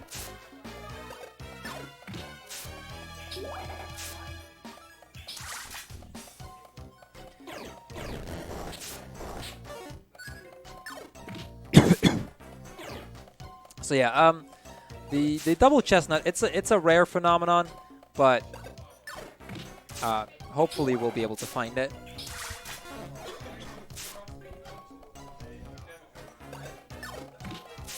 So I'm gonna have just have the Squirtle take care of this.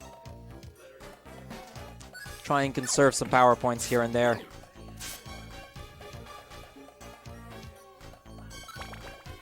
Okay, that was a pretty bad second floor. We got an anti-stair floor there, but luckily we got a stairs floor on the third one, so we can just instantly move on to the fourth.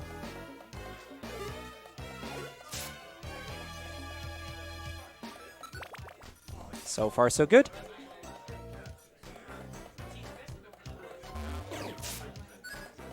Okay, Confusion does have a chance to confuse us, so that's always something to worry about. Confusion is kind of broken in this game, and it can really hurt me a lot. I'm gonna just eat the gummy here, restore my stamina a little bit at least.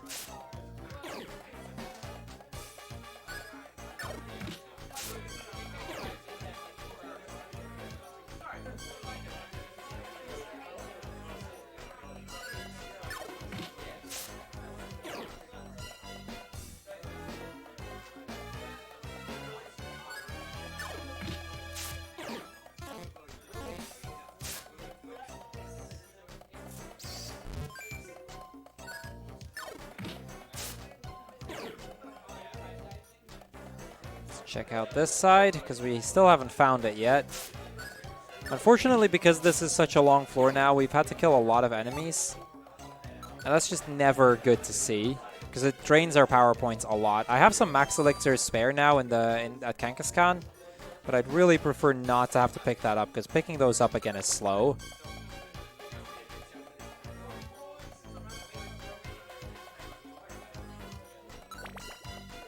Okay, floor 8. We're almost there. Let's see if we can get a chestnut now. We just need one this time.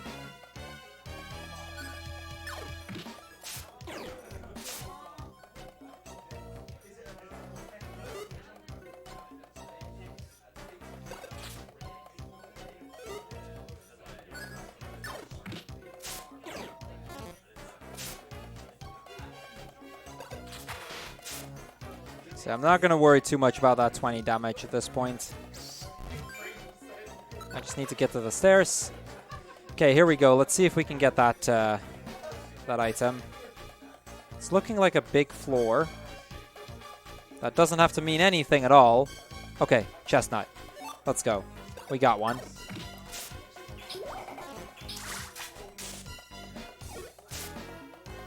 So at this point, we know that we're good to go in terms of the chestnuts. We won't have to go in here a third time at least. Just have to get to the stairs, and then we'll be back, and we're good to move on. Okay, that was a bit of a struggle, but we got through it in the end. We've gotten our double chestnut. We can move on again.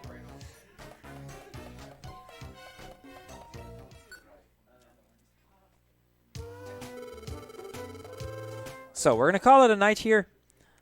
This is, you know, we've gone through a hard day's work, and on the next day we're going to give the chestnut to the Mankey and get our base finished. Because like the base that you get kind of depends on which starter you have. So there's so many different kind of bases that you can get. In the manipulated run, we actually get a Meowth base, and that one's really creepy. The skitty base looks kind of cool, though.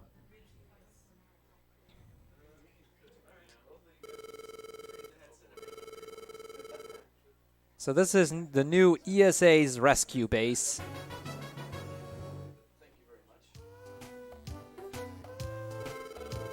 Now, the Mankeys here, they're going to be like, okay, cool, the work is done, but that means no more chestnuts. And that's a problem, because they like themselves them peeled chestnuts. I mean, initially, Squirtle kind of laughs it off. Of course they're not going to get any more.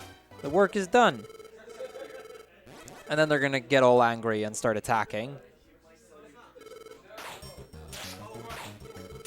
So they're going to try to destroy the base. Of course, we're going to stop them, and nothing will happen. But, yeah, they're all upset here.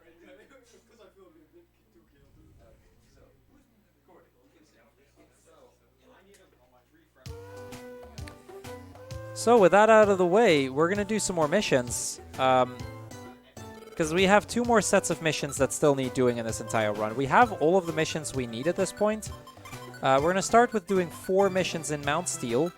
Once we're done with that, we're going to get a cutscene that kind of forwards the plot a bit. And then we're going to get another mission day where we just do 2 missions. Once all of that is done, we are going to move into the last 2 dungeons of the game. So we're actually getting, in that sense, reasonably close. They are very, very long dungeons, and we still have a lot of stuff that needs doing. But we are, in that sense at least, getting quite close to the end now.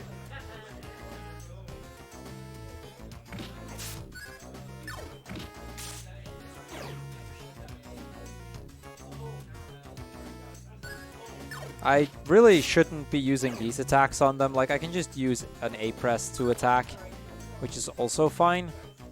Okay, but here's the first mission, floor 3. In this dungeon, the client is a bit easier to find because their color doesn't contrast too much with the remainder of the floor, which is quite convenient.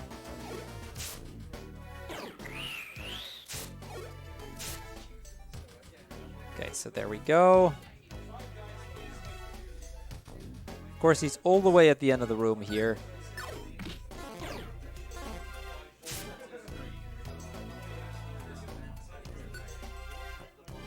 So we save the Pidgey. That's our first client done. We still have a few more missions, so we're going to move on. Generally speaking, we want to have the missions on 3, 5, 6, and 7. Except if you do the manipulated run, there we actually want 3, 6, 7, and 8, because the manipulation for the 5th floor is just really annoying. There's just no good way to manipulate that rescue, which is kind of a thing.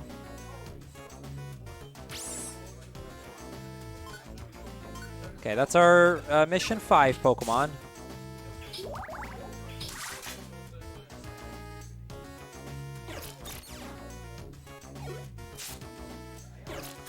So because of the Growl, our A attack actually doesn't kill anymore, or at least it is not guaranteed anymore. We just have to find the stairs, though. There they are.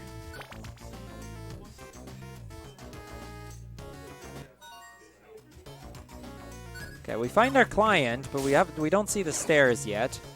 So we're just gonna move. Oh, actually, no, the stairs are at the bottom of the floor. I completely missed. I thought that was an item for a second, but it's not. So we can save the Pidgey and immediately, well, we have to defeat the Beldum, but then we can immediately move on to floor 7 and finish up this this set of missions. That was a good Mount Steel so far, honestly. Pretty happy with how this Mount Steel went. Of course, we do still have to find our client on this floor. Unfortunately, it looks like we're going to get a few more Pokemon trying to block our path.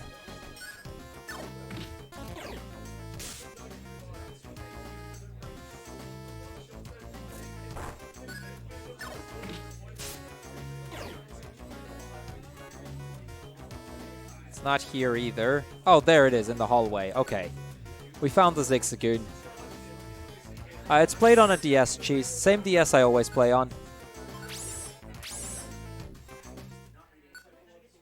This is the same DS.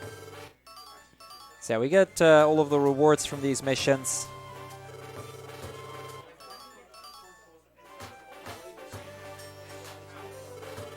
Honestly, it doesn't even matter what we get here. Most of the items are just going to be sent to...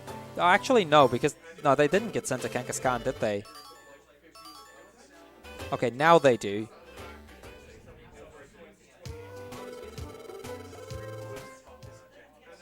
Yeah, I've learned some new things that I can use for my own setup at home as well to improve the quality a bit more. We'll get to that when I start streaming at home again, when we do more DS runs.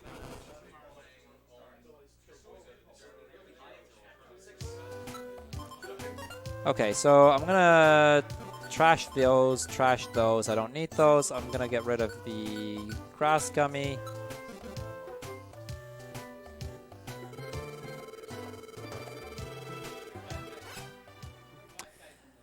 So as soon as we wake up, it turns out that all the Pokemon are being gathered in the square. Shiftry has been calling for a meeting. See, the thing is, Alakazam's team has yet to return, and the Earthquakes are still going. So they are going to try and form a rescue party to try and deal with this problem with Groudon. Well, I appreciate that, Abra. I appreciate that. And thank you, Baspol. I appreciate that. Anyway, he's called all of the rescue teams in here to try and figure out if we can get a team moving towards helping Groudon. A lot of Pokemon are very reluctant to go because, you know, it's fire and dangerous and it's something else. Now, at this point, we want to step up, but Lombre here, he's going to stop us. There'll be another team. Sure, we're strong, but there are tougher Pokemon here, right? And at that point, the Blastoise decides to step forward. Team Hydro's leader. He's a powerful Pokemon. Groudon's a ground-type Pokemon. He's a water-type. He's got the type advantage. And for that same reason, Octillery decides to go as well. She's the leader of... I don't actually know the name of her team, but she's also a leader of one of the teams. And then as the third one, Golem decides to go as well.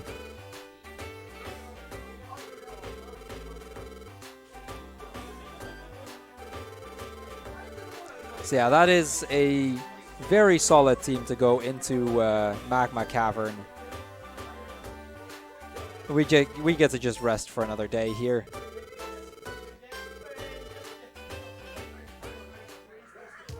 I think for the sake of safety, I'm going to check the Keck Shop for more revivers. We have a lot of money. We're making decent time so far. I think I can afford to do that. It's unfortunate that he doesn't have one. I am going to get another huge apple, though. Those are quite helpful in the next dungeon. Okay, we're going to take the 2 jobs. We're going to lose one of our Oran berries because of it, but we don't really need it anyway. So this is only 2 missions. Pretty quick here. We're going to see if we can rescue the 2 Pokemon. It's floor 2 and 3. Tiny Woods. Shortest dungeon in the game. So let's just go through it. Everything dies to an A-Press here, so I don't have to worry about using power points either. Okay, floor 2.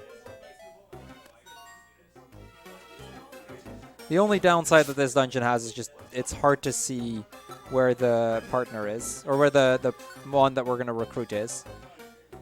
We get to find an Ampharos. That's probably the biggest Pokemon we've seen in any of the rescue missions. This is the mission that we got quite late, so kind of makes sense. Okay, last floor.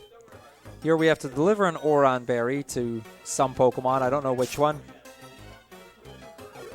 I think it's that Linoon. I think that's a safe bet. Get over here. There we go.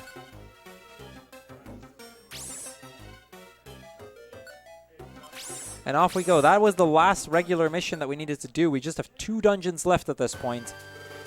We're still some ways away because those are also the 2 biggest dungeons in the any % run. But there are, at this point, only 2 dungeons left. Oh, this guy's going to give us a Reviver Seed. That's nice. That gives us 1 extra at least.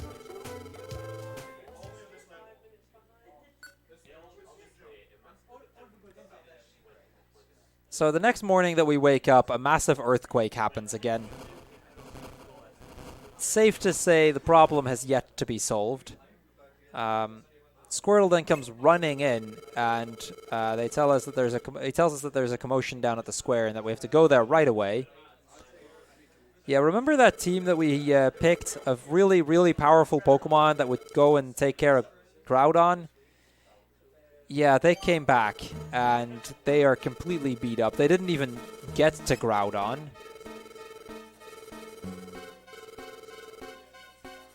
So, they're completely knocked out here.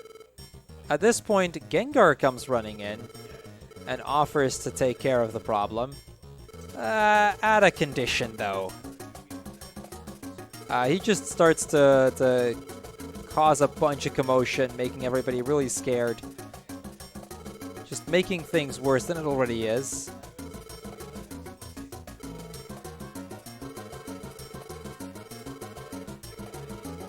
He just tries to convince everybody to just give up.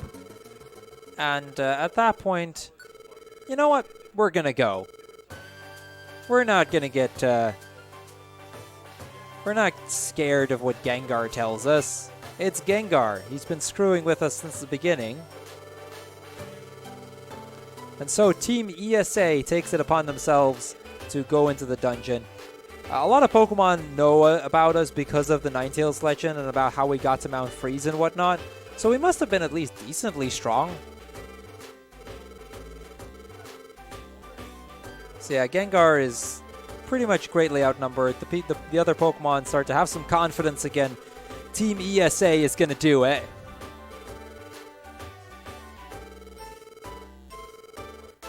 He tries to convince the other Pokemon, but they're not having any of that. Even Blastoise is like, we may have failed once, but this is no time to get down. We have a problem to solve here. This is not how it's going to end.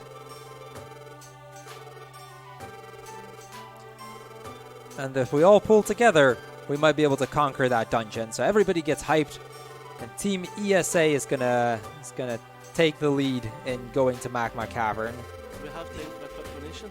Yeah, go ahead. So we have a $20 donation from the Sturd Freak with no comment. So thank you very much for that donation. Thank you so much. Also, I'd like to introduce myself. My name is Max Gentleman, and I will be your host for the next while. Just to remind you that we are raising money for young minds who are supporting young people with mental health.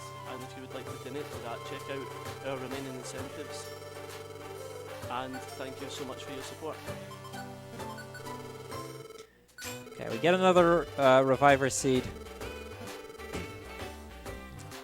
And we're going to make our way to Magma Cavern here. It's time... We're going to have one final night's rest before we head out, though. Don't worry about it, chat. I think they're taking care of the audio issue. I'm seeing a smile, so I'm just taking that as a yes.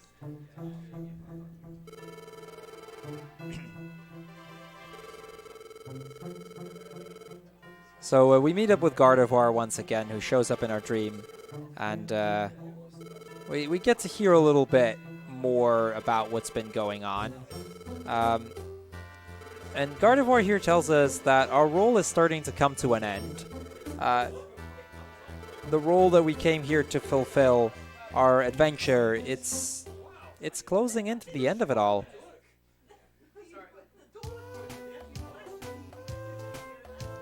But yeah, then we wake up, and we're going to just head out. Squirtle is ready as well. And we're going to give it our best. We're going to go to...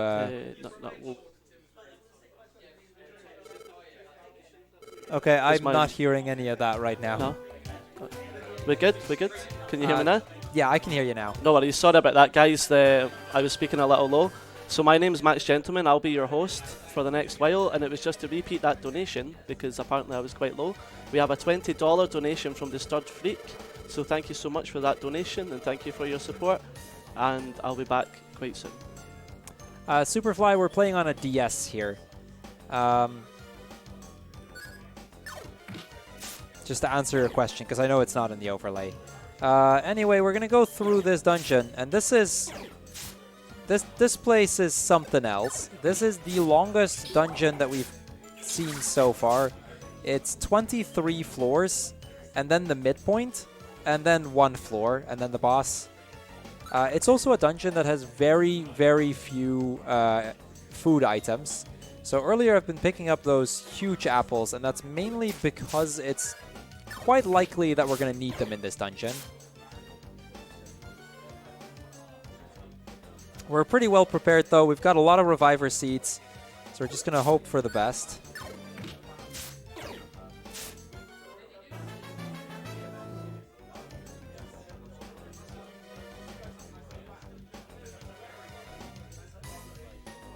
Okay, there's the stairs.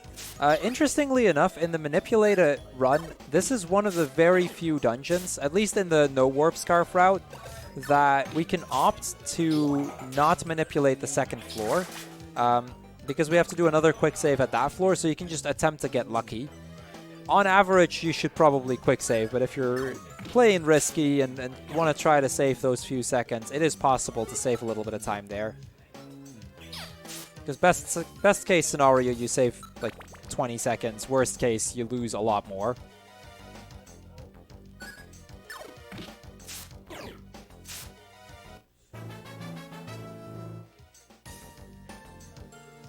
Okay, we've got Squirtle leveling to 19. I'm going to grab that apple. At least there's one extra food item that we can bring. Of course I decide to go into the dead end. That's unfortunate.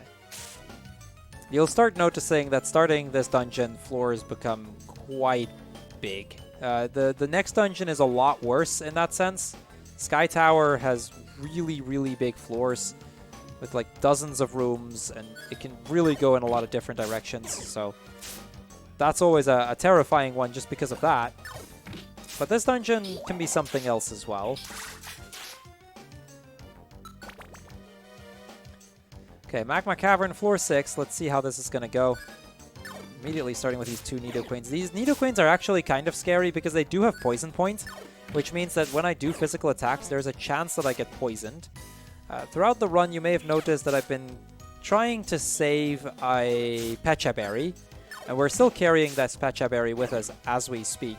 And that's mainly because in this dungeon, it's quite likely early on to get poisoned. There's quite a few Pokemon that can do that, so if that happens, I have the option to go for that Pecha Berry, heal the poison, especially if it doesn't seem like we're going to be finding the stairs anytime soon. And that might save me a Reviver Seed. Might also not, time will tell, but it's just an extra little safety we can bring into the dungeon with us.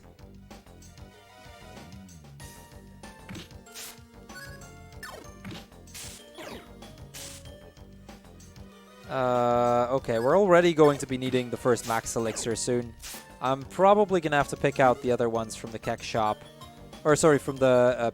not the Keck Shop. The Kangaskhan storage before heading into Sky Tower.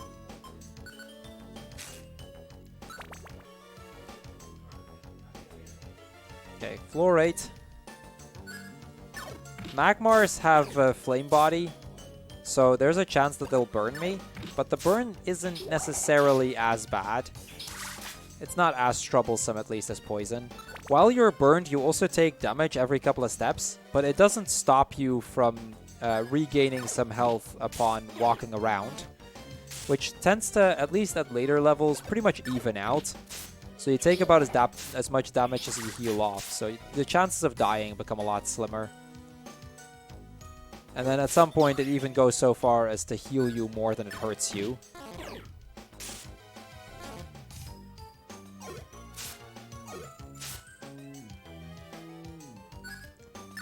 A lot of Pokemon here trying to fight me. And it doesn't help if my moves start missing either. Okay. There's the stairs. So we're still less than halfway through the first half of Magma Cavern. It really just goes to show how big this dungeon can get. So yeah, Max, I guess if you have more to talk about, feel free to do so while we make our way through this dungeon. Yeah, definitely. I would just like to thank you for watching the United Kingdom Speedrunner Gathering, a 2-day speedrunning marathon held for 4 times a year, and we're coming to you live from Glasgow in Scotland. We are raising money to support Young Minds, a charity leading the fight for the future where all young minds are supported and empowered, whatever the challenges. The donations help them to make sure young people get the best possible mental health support and have the resilience to overcome life's difficulties. Also, if you want to get updates for when our marathons go live and when your favourite runs are coming up, then follow us on Twitter at UKSG Marathon. Also, if you use the hashtag UKSG Winter 2020, you may be featured on your stream. Thank you. Okay, so there we had the first example of Smog actually poisoning us. It didn't take me too long to find the stairs, so I didn't need to use the Pecha Berry, but those are the situations where that Pecha Berry can potentially be a lifesaver. Let me go down. There is a room there. Yeah. There wasn't actually anything in it, but I figured I'd at least check if the stairs were there. Yeah, so when it comes to like the consoles, we can. Ooh, okay. Thinking face. Let's see. How are we gonna approach this? So when it comes to the consoles that we run on, we've got a few options. You can run Pokemon Mystery Dungeon on GBA with Red Rescue Team. That is generally the slowest version to run on because it lags a lot. Like, a lot of the stuff in this dungeon is moving a little bit, and that just causes the game to lag out a lot. Aside from that, there's the option of playing on DS, which isn't actually the fastest version. There is a faster version of Pokemon Mystery Dungeon Blue Rescue Team for the Wii U Virtual Console. That's generally speaking the fastest option you've got. But since I don't have a Wii U, I'm opting to play on DS, which, like I said, that's the second fastest method. It's, I want to say, about 10-ish minutes slower. GBA is like, it's not even close. Like, you don't want to run GBA, essentially. It's what I learned the game on, but it's like half an hour slower or something. It's ridiculous. Okay, since I got paralyzed through Disable, I'm just going to have Squirtle take care of the Grimers.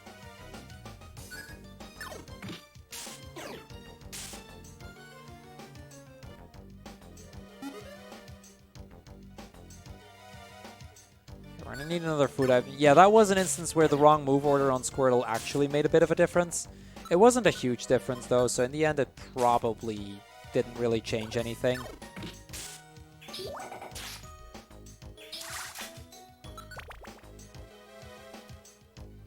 Okay, floor 19. I'm going to just not fight that golem. I don't have to. This one, I kind of do. Let's have Squirtle take care of that.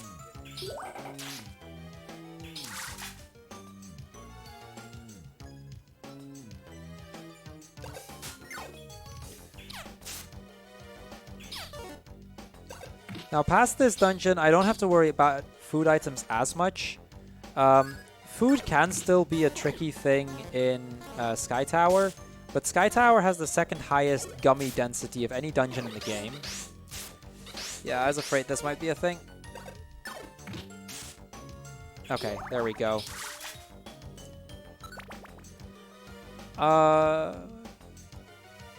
No, there are some version exclusive Pokemon. So certain Pokemon are only recruitable in Blue Rescue Team and only in Red Rescue Team, but they're the same amount, and they don't actually, like, it doesn't actually change anything really. Oh, that's a Ripper Reviver. Because you can Wonder Mail in the remaining ones, that's not a big deal. I can't use items either.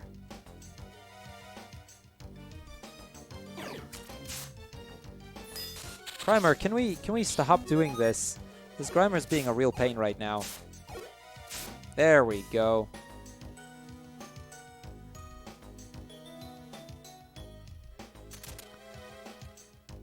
So yeah, even in Recruit Them All, it doesn't really matter which version you run.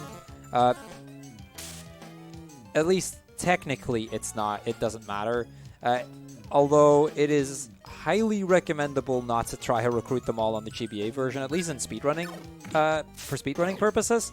Because on a Recruit Them All, you'd lose probably up to a day just on lag. The Recruit Them All No Wonder Mail is 3 to 4 days. Like, no quick save, no Wonder Mail. So, I cannot recommend doing that on GBA because you lose like half a day to a day.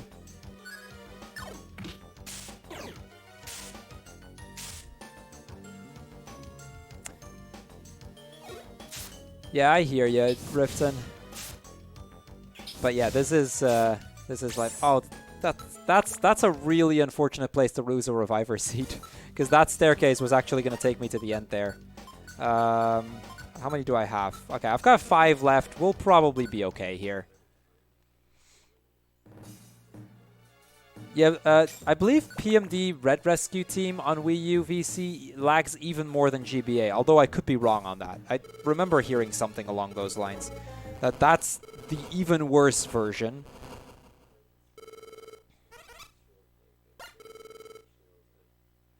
How do you do a 4-day speedrun? You start the run, and you just go on. And at some point, you take a sleep break. Or 4. Now, the Pokemon Mystery Dungeon community with the Recruit Them Alls, because most of those are multi-day runs, have actually built in rules to allow for sleep breaks. For unrestricted Recruit Them All for Blue Rescue Team, for example, I believe you're allowed up to 6 breaks, which are up to 9 hours each, which will basically cover all of the sleep that you might need to get. I could be wrong on the number of breaks, but essentially you're allowed a certain amount of breaks up to 9 hours each. So that's an additional rule. Before that became a thing, it was just RTA. So, you know, you just run, go to bed, wake up, continue the run.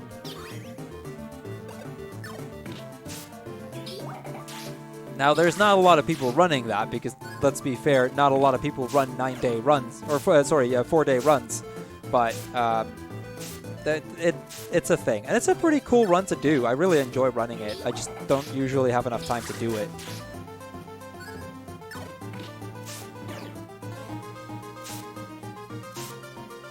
Okay, so that's Groudon. Easy fight, just like the other bosses. We just use Attract and just spam Link's moves, and it's easy from there. But yeah, we have found Alakazam. We have found the other 2. We've now defeated Groudon, and we can actually get back. Yeah, Breath of the Wild 100% has a similar rule. They also allow for sleep breaks. Bat and Kaito's 100%, it doesn't matter because you need to wait anyway. So you can just it can just continue like that. But yeah, we get back to the Pokemon Square, and then another earthquake happens, which is a bit weird, considering Groudon has been defeated. But see, it's not an earthquake that we were feeling. In any case, we get back into the square here, and then the big reveal kind of happens. Everybody already knows that we've managed to defeat Groudon because Pelipper has already spread word. Team ESA is now considered a first-class rescue team. And with that, you know, everybody's happy. But then we get a message from Xatu through telepathy. And everybody here can hear it.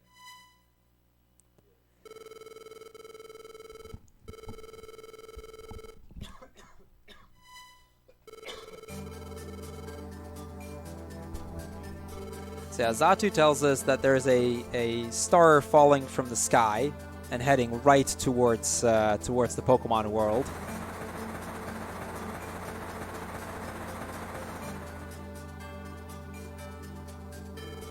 The disasters in natures and the balance being upset had to do with this star. He now knows that that was the reason all along. So, yeah, we are going to have to deal with that one way or another. And Xatu does have a suggestion. There's a legendary Pokemon named Rayquaza that lives in the sky and that might be able to destroy the meteorite. Now, the suggestion becomes that Skitty and Squirtle are going to be the ones going up into the Sky Tower to try and save everybody. Now I'm going to have to try and... Okay, he's got 2 more Reviver Seeds. That's really nice. So he gets stocked up on those. We're really good on Reviver Seeds. I'm going to grab the elixirs that I still have at Kangaskhan right now. So we have a fair few here. This is one of those dungeons where it's pretty likely that we're going to have to use a fair few because a lot of Pokemon in the dungeon have pressure. So I'm just going to grab all of them. At least that way we're fully stocked. We've got a full inventory with just apples, Reviver Seeds, elixirs, all that sort of stuff. And with that, we are going to head out tomorrow. Now, when a meteorite falls like that and has already entered the atmosphere, you definitely don't have the time to sleep for a night. But, you know, we're going to just go with it. At night, however, we get a different kind of dream than we've had so far. We get a nightmare. See, Gengar here, he's going to be using Dream Eater on us. The fate of the world depends on us, including Gengar's own life, but he decides to use Dream Eater on us anyway. But then a light comes in and scares the Gengar away. And then the pain kind of just goes away and everything goes back to normal. And Gardevoir shows up once again. Gardevoir is now going to tell us the full story about how we became a Pokemon from a human to save the world. Our destiny is to stop this meteorite from crashing into the planet. They chose me because of something about true courage. Like, supposedly this human had a lot of courage and is now going to fight as a Pokemon to figure it out. And once that is done, you know, once we've saved the world, that's the point where we can go back to becoming a human again.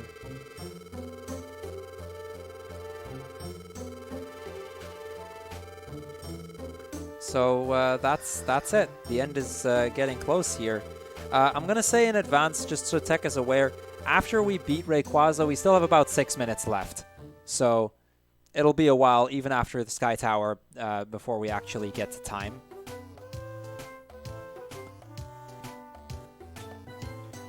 So we head out. We're not going to tell the Squirtle that this is going to be our last mission, because it'll distract him. It wouldn't be good. And we make our way to the Hill of the Ancients, where both Xatu and Alakazam are preparing a teleportation gem that will actually get us to the Sky Tower. In order to get back here, if you want to try to, for example, recruit Rayquaza in the post-game, you need to have a Pokemon with Fly. But for this one time, we're going to get that teleport gem. And that's going to get us up there.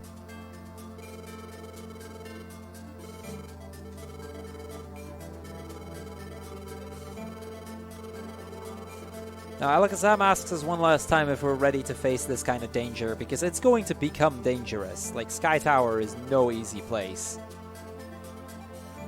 But we're ready. And we're gonna just go for it. And so the gem gets activated. I'm gonna warp into the final dungeon of the game. Now, this is also the longest dungeon of the game.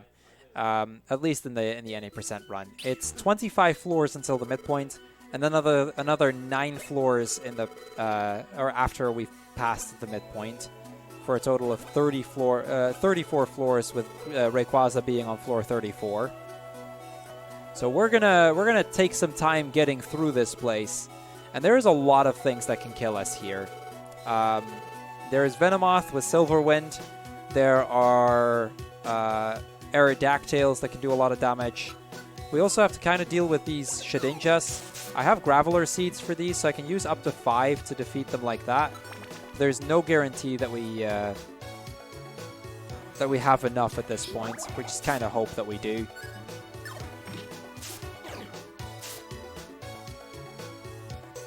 Fortress is generally not a dangerous Pokemon.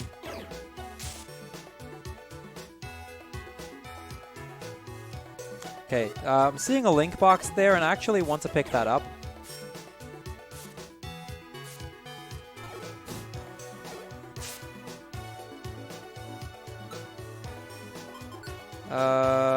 Okay, this is...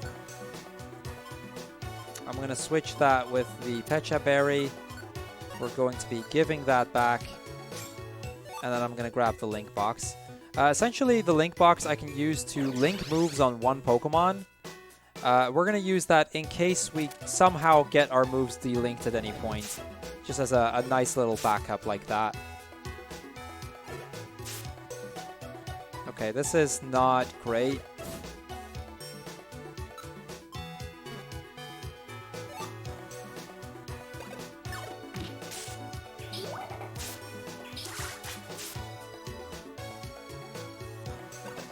Yeah, I'm going to have Squirtle take care of that, because his moves actually do something. It's not enough to get the kill, though. Get him infatuated. Yeah, there's like the first 12 floors will have Ghost-type Pokemon that go through the wall. So that's another thing we have to deal with. But we'll see how things go.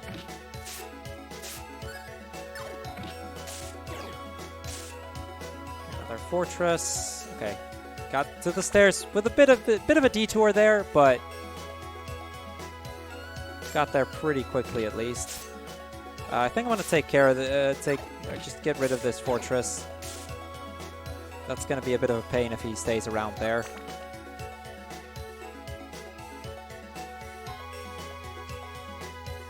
I think I'm going to do it like this and hope that the Squirtle actually hits 3 times. Okay, he got a crit at the end there. That works too. Then I don't have to use more moves than that. I think Fortress does have Explosion, but Explosion doesn't actually defeat himself or me necessarily. Explosion and Self-Destruct kind of work in a weird way in Pokemon Mystery Dungeon. It'd be too broken if it instantly kills you.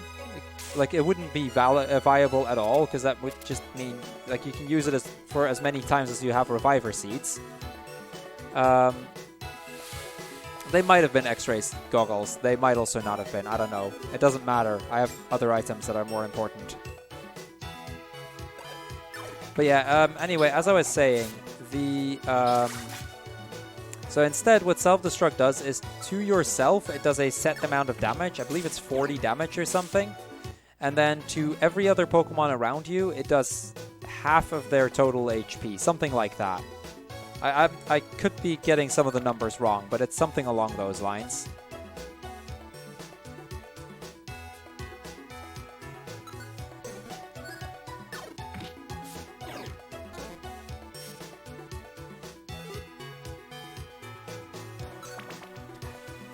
Okay, floor 9. We're almost through the part where the ghost types are going to be. Basically, the first 6 floors have Shuppets.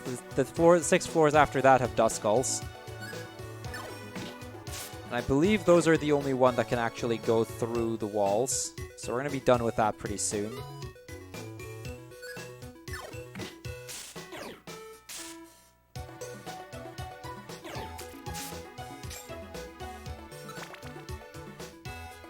Floor 11. Okay, so this is a heal floor. Luckily one where we actually got a stair floor, so that's really useful. Last ghost floor, and then we're pretty much in the clear. These weather patterns here are not random, by the way. It's actually set that at certain floors we get a specific kind of weather. I don't know all of them from the top of my head, but we kind of just have to deal with that all the time. So it's not, this is not something new in that sense. So at least in that sense, this part isn't... it's not going to add even more randomness, because hail is a really slow kind of weather. Okay, we've made it past the worst part of the first half of Sky Tower. The second half has worse parts in it, in my opinion, so... Oh, there's another... I thought that was the last time. This is kind of bad, actually. Okay, we're alive. I think I'm going to use that Oron Berry right now.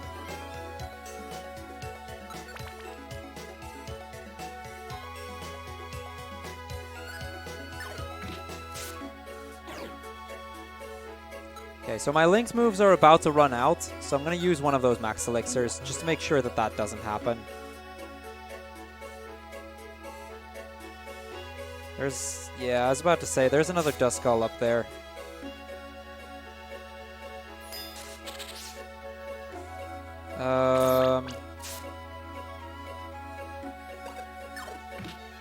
Yeah, I can see the stairs, but I should have probably just killed it in the first place. It might have been 7 floors then? That would also work. Oh well, it doesn't really matter. So this is the next hail floor. Unfortunately, this time around we didn't get a stairs floor, so we just have to deal with the hail. Okay, that was still pretty quick.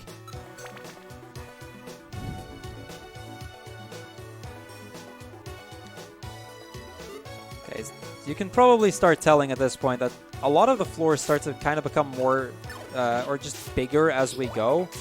That's gonna keep being a thing, especially in the post, like the peak parts, like after the midpoint. The floors just they get like the biggest they get, like the most paths that you have to deal with. It's really annoying. Hopefully not going to mess with us too much today, but time will tell.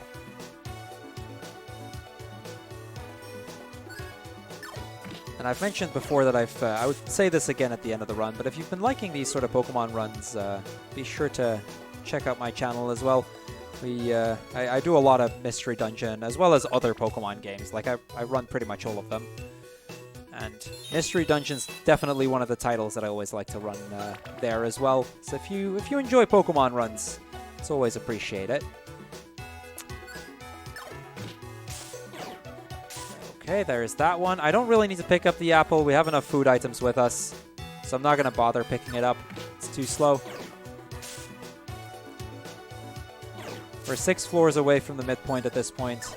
I've done 2 runs of Snap. I've got one of the worst times on the board because I do not like doing that run. But I have run it, yes. Okay, so the Dusclops here has pressure. This is one of those Pokemon that I was talking about where I gotta be very careful with the moves that I use. Because if we run out of moves, that becomes a problem.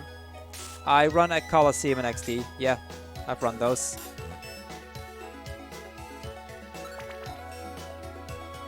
$21, almost there. And we start in a monster house. This is scary.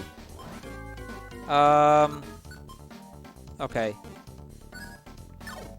So this is what we call monster houses. This is only the second we're seeing this run, but this is a really bad place to start a monster house. There's a lot of Pokemon with pressure here. Yeah, I was afraid this was going to be a thing. We may die here.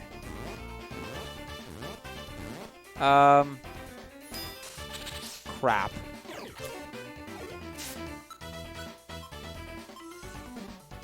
Yeah, this is bad. I don't have a path out either. I don't have any items to deal with this specific kind of monster house. We're just gonna have to fight our way through and hope we don't lose all of our Reviver seeds. We're going to lose a few, guaranteed. Especially since they get to attack a lot because of the agility from Aerodactyl. I think I'm going to take care of the Dusclops first here.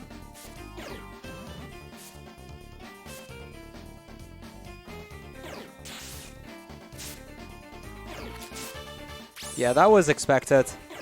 There was no way that wasn't going to happen.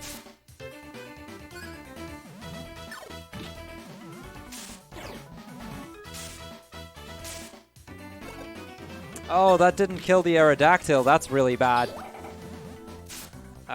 Yeah, we're going to lose another Reviver Seed in a moment. I just don't see a way around that.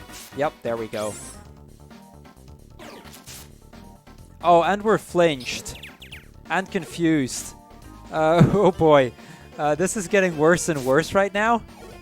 I am glad we checked that extra Keck shop for more Reviver Seeds, because it looks like we're going to need a lot of them.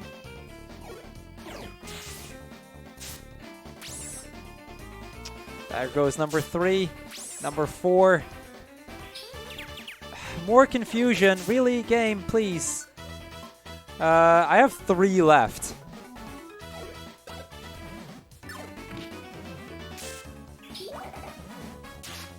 Okay, that's at least one of the Aerodactyls dealt with.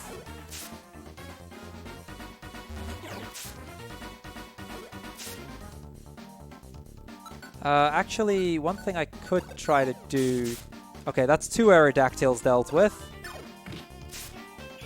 The Aerodactyls are mainly the scary ones because they actually have things like Supersonic and... okay.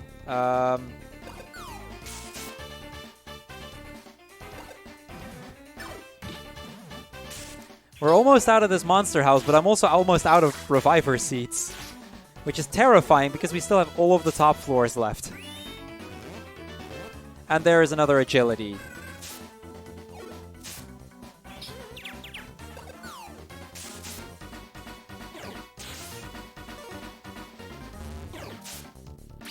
Yeah, that was to be expected. I'm going to use that to get rid of the Venomoth at least.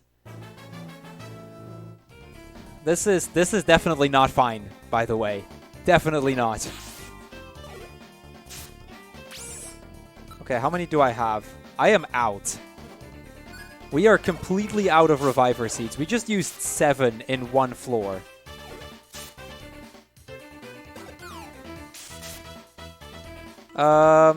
Okay, if I die, we are dead. This is... Yeah, this is gonna be something else from here. If any of my Pokemon die at any point, unless I find another Reviver Seed, the run, like, we just die here. So, we are far from the end. I was in a very comfortable position until, like, 3 minutes ago.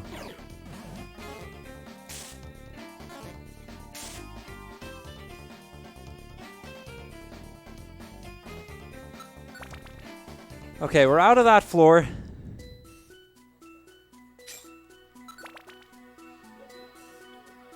Floor 23, let's go. Let's see if we can make it. I'm still confident we can make it. It's not over yet. We survived that room somehow, so there's a chance. But it makes this run very scary at a point where it really doesn't need to be scary. Okay, game, I could really use some stair floors. I'll probably save at floor 9. Like, floor, like the midpoint floor, like just before the next, like, so 26 essentially. Because I can save there. Which does give me some options. I just need to get like 3, I need to continue past 3 more floors and then we're at least at a midpoint where I can save. Which will at least secure that we will win, and we will get through the game. If I were to die at past that point, I will try to just RNG manipulate the remaining floors, because I can do that. I made sure to have the backup notes open in case something like this would happen.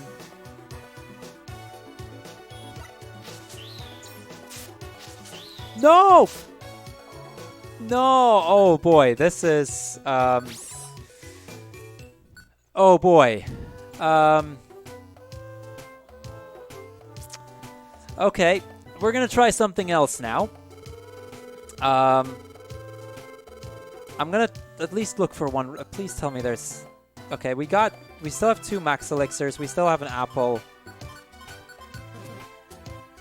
Oh no, we just lost all of our money as well, so I can't even buy Reviver Seeds. Okay, this is going to be interesting. Okay, we're going to change the way we play a little bit from here on, obviously. I'm going to be changing my strats, and we're going to break the category. We're going to go to actually do some quick saving. So you'll start to see some RNG manipulation in a moment. That was the worst location for a monster house that I've seen in a while. Okay. So here we go. Hope you guys are ready to see some RNG manip. Let me make sure I have the correct notes open.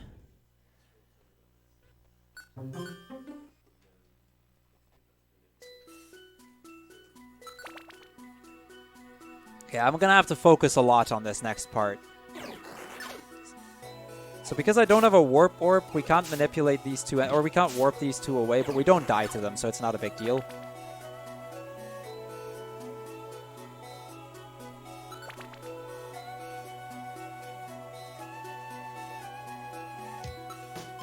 I should have picked up some rocks.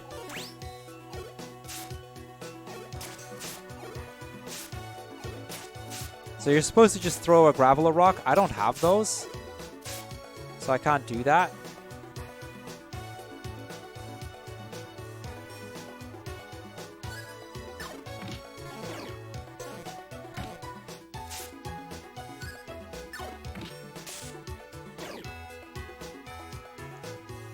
Wait, what?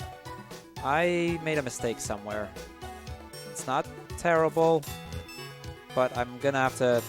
Yeah, we're just gonna try to walk away from this thing. I think I already know where I made the mistake.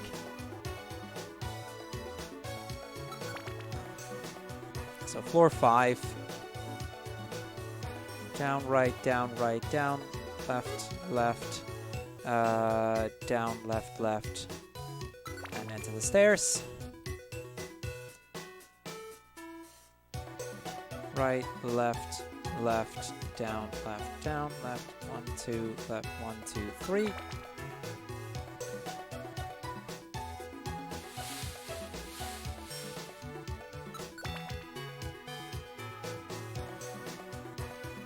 Up, left, up, left, down, 1, 2, 3, 4, 5, 6, up, left, down, 1, 2, down, into the stairs.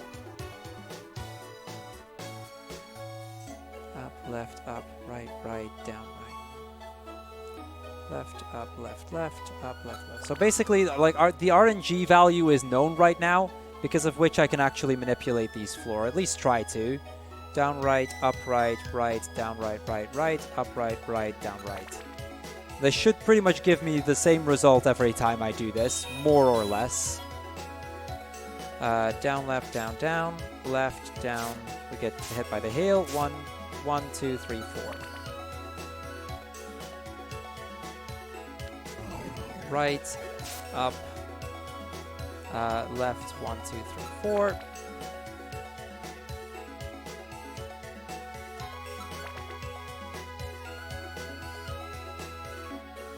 1, 2, 3, 4, 5. Up, right, 1, 2, 3, left. Okay, so far so good. Down, right, down. Down, left, down, right. Get hit by the hail. Down, right. We're actually going to walk a tile on this next floor. We're going to go down, left, down, 1, 2, 3, down, left, 1, 2, 3, and then onto the stairs. No, these also get rerun fairy.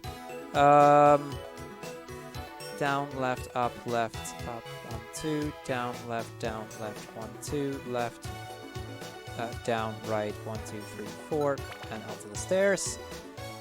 So this floor we do actually have to attack, because we spawn next to a Dusclops. That's not too bad though. As long as we don't have any monster houses like before, we should generally be okay, right? 1, 2, 3. Oh right, this floor... This is one of the few floors that I gotta try and remember how this one works again. I think it's up here. Yeah.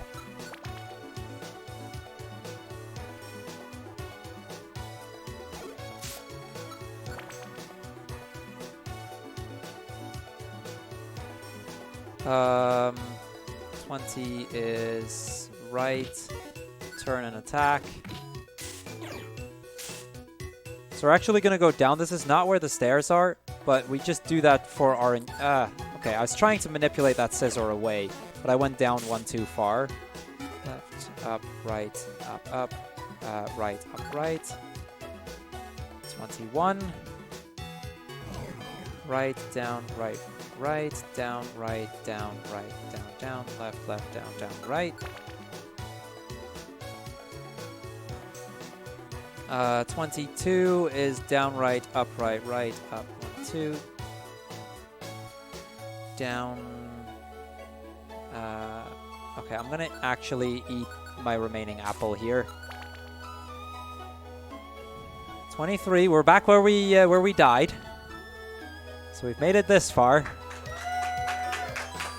1, 2, 3, 4. Right, down, down, down. Left, up, left, up, left, left, up, left.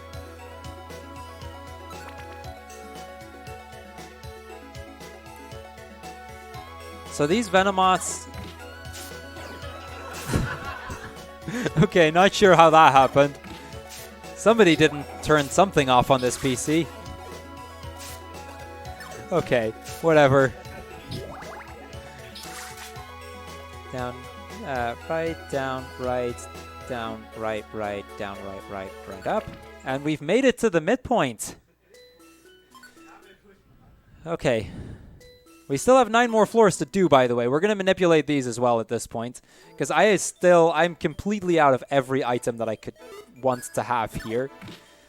Just dying 7 times in one run like that is... Or in one room like that is something else.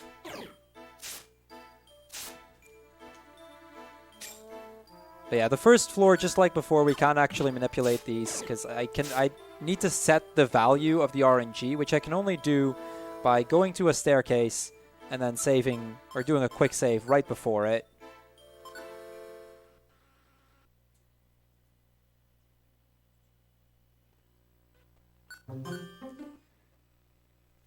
And it actually saves a lot of time in this part as well, so we should be able to pretty much make up all of the time lost from before. Right, down, left, up, left, down, left. He's gonna teleport himself away, actually. Up,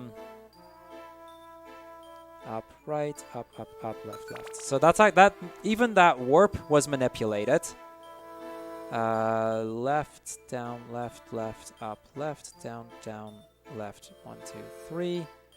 And we're gonna actually quick save again here. Like, we do need that extra quick save in order to be able to make this work, because the floors that were coming up were not favorable for us in any way. This is how we work around that.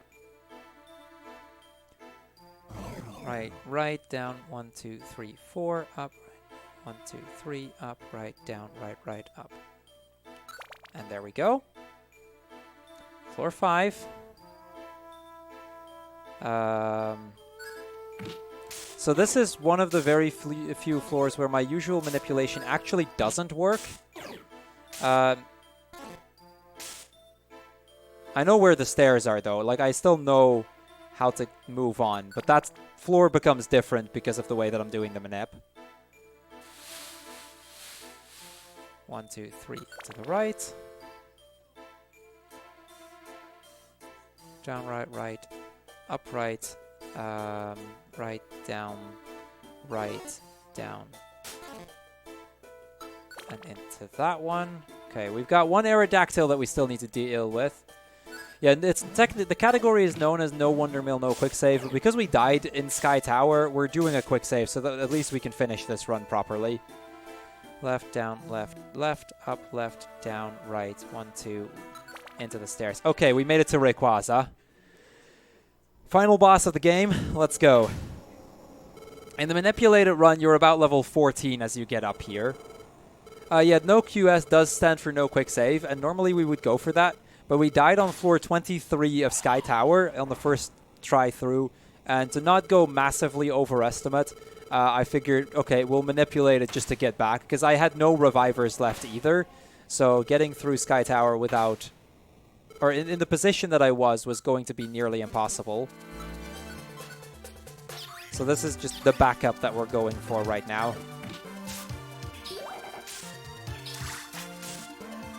So yeah, the Rayquaza fight is actually a pretty easy boss. We attract and then just use a bunch of moves like that.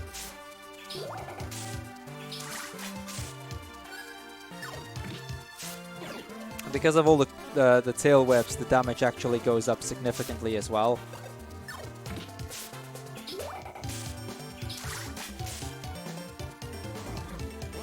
Okay, he slowed the other Pokemon down, that's fine. We're just gonna use Attract again. Okay, that's the final boss. So at this point, it's about 6 minutes left. We are going to learn a new move, which kind of slows it down a bit, but we've got a few minutes worth of cutscenes left, and then we're actually at the end.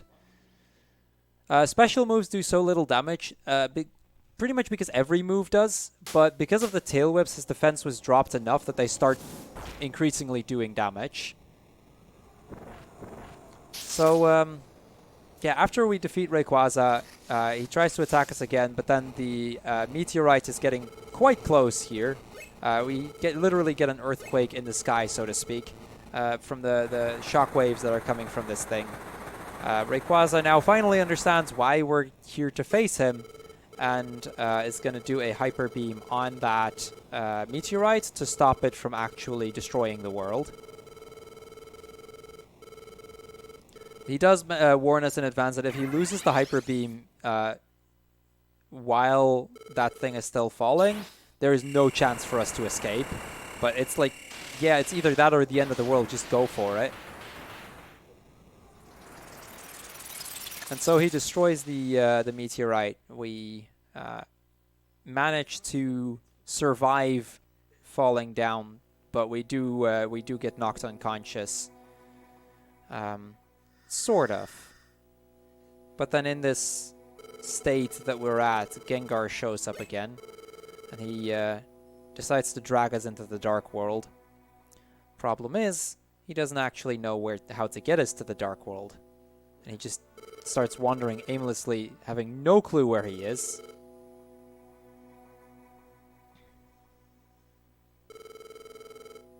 So yeah, he just can't tell which way it is. So he's just going to leave us. It's not exactly his most well thought out plan, that's for sure. But yeah, eventually we snap out of it. We wake up again, surrounded by all the Pokemon from the square. Well, we've saved the world. And everybody gets super happy because we're all alive and all is well, and we've saved the world, and the star is no longer a threat. And according to Zatu, the disasters are going to slow down as well from here on. So we get to see Pokemon Town once again. We see the Wish Cache and the pond. By the way, time will be when we fade into the credits. I'll call it out when it happens. It's about 4 minutes from now, I think. So yeah, everybody gets super happy and ready to celebrate.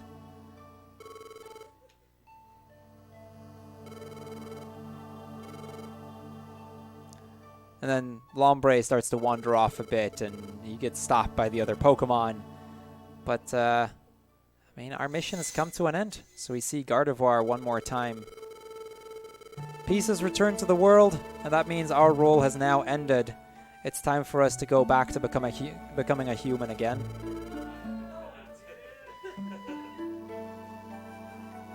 Caterpie is the first one to notice, and Squirtle is quite shocked by this. As we mentioned, that our role has ended. It's back to the human world for us.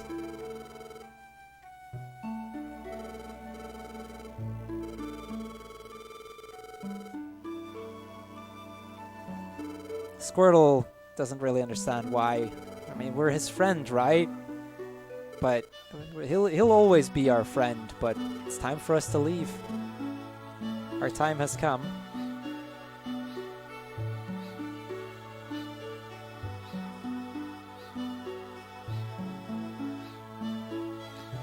So though the world is saved, we're not going to be seeing any of it.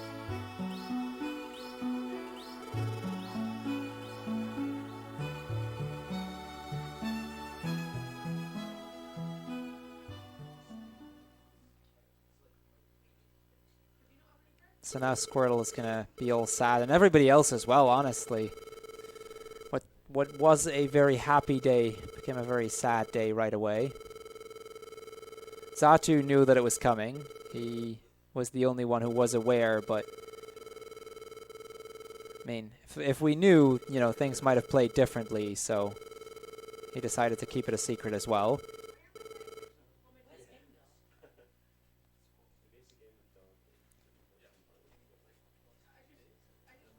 So yeah, this is the last cutscene before we hit time. It's not much left at this point. So this is basically our transition towards the human world again as we rise into the sky, or at least our spirit does.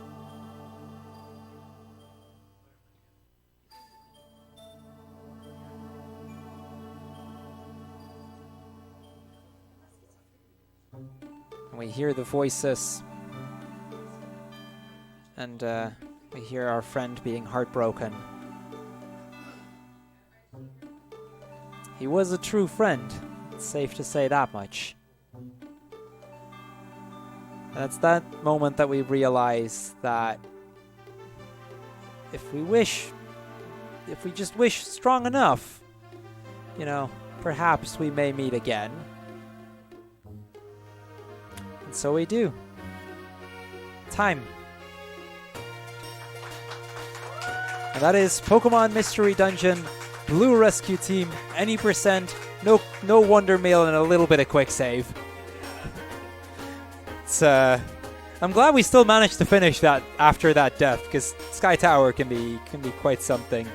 So yeah, for those that don't know how this goes from here, the wish comes through, we go back to the Pokemon world, and we show up again as Skitty, and we get to play through a lot more dungeons. They actually come into play in all icons and all dungeons and recruit them all. Those are really, really cool categories, definitely worth checking out. If you enjoyed Pokemon runs like this, I'll mention it one last time. I'd be really happy if you check out my channel as well. I run Pokemon pretty much like 5 days a week, and it goes from main series to side games, including mystery dungeons, including things like recruit them all.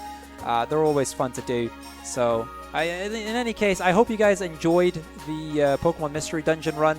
I will be back at the very end of the marathon again with one small little game. It's not going to be Pokemon. We're going to be doing some Nubo at the end. But we've got some great runs in between as well, so be sure to stay tuned for those. And hope to see you guys around on my channel at some point or later during the marathon. Have a good one, everybody.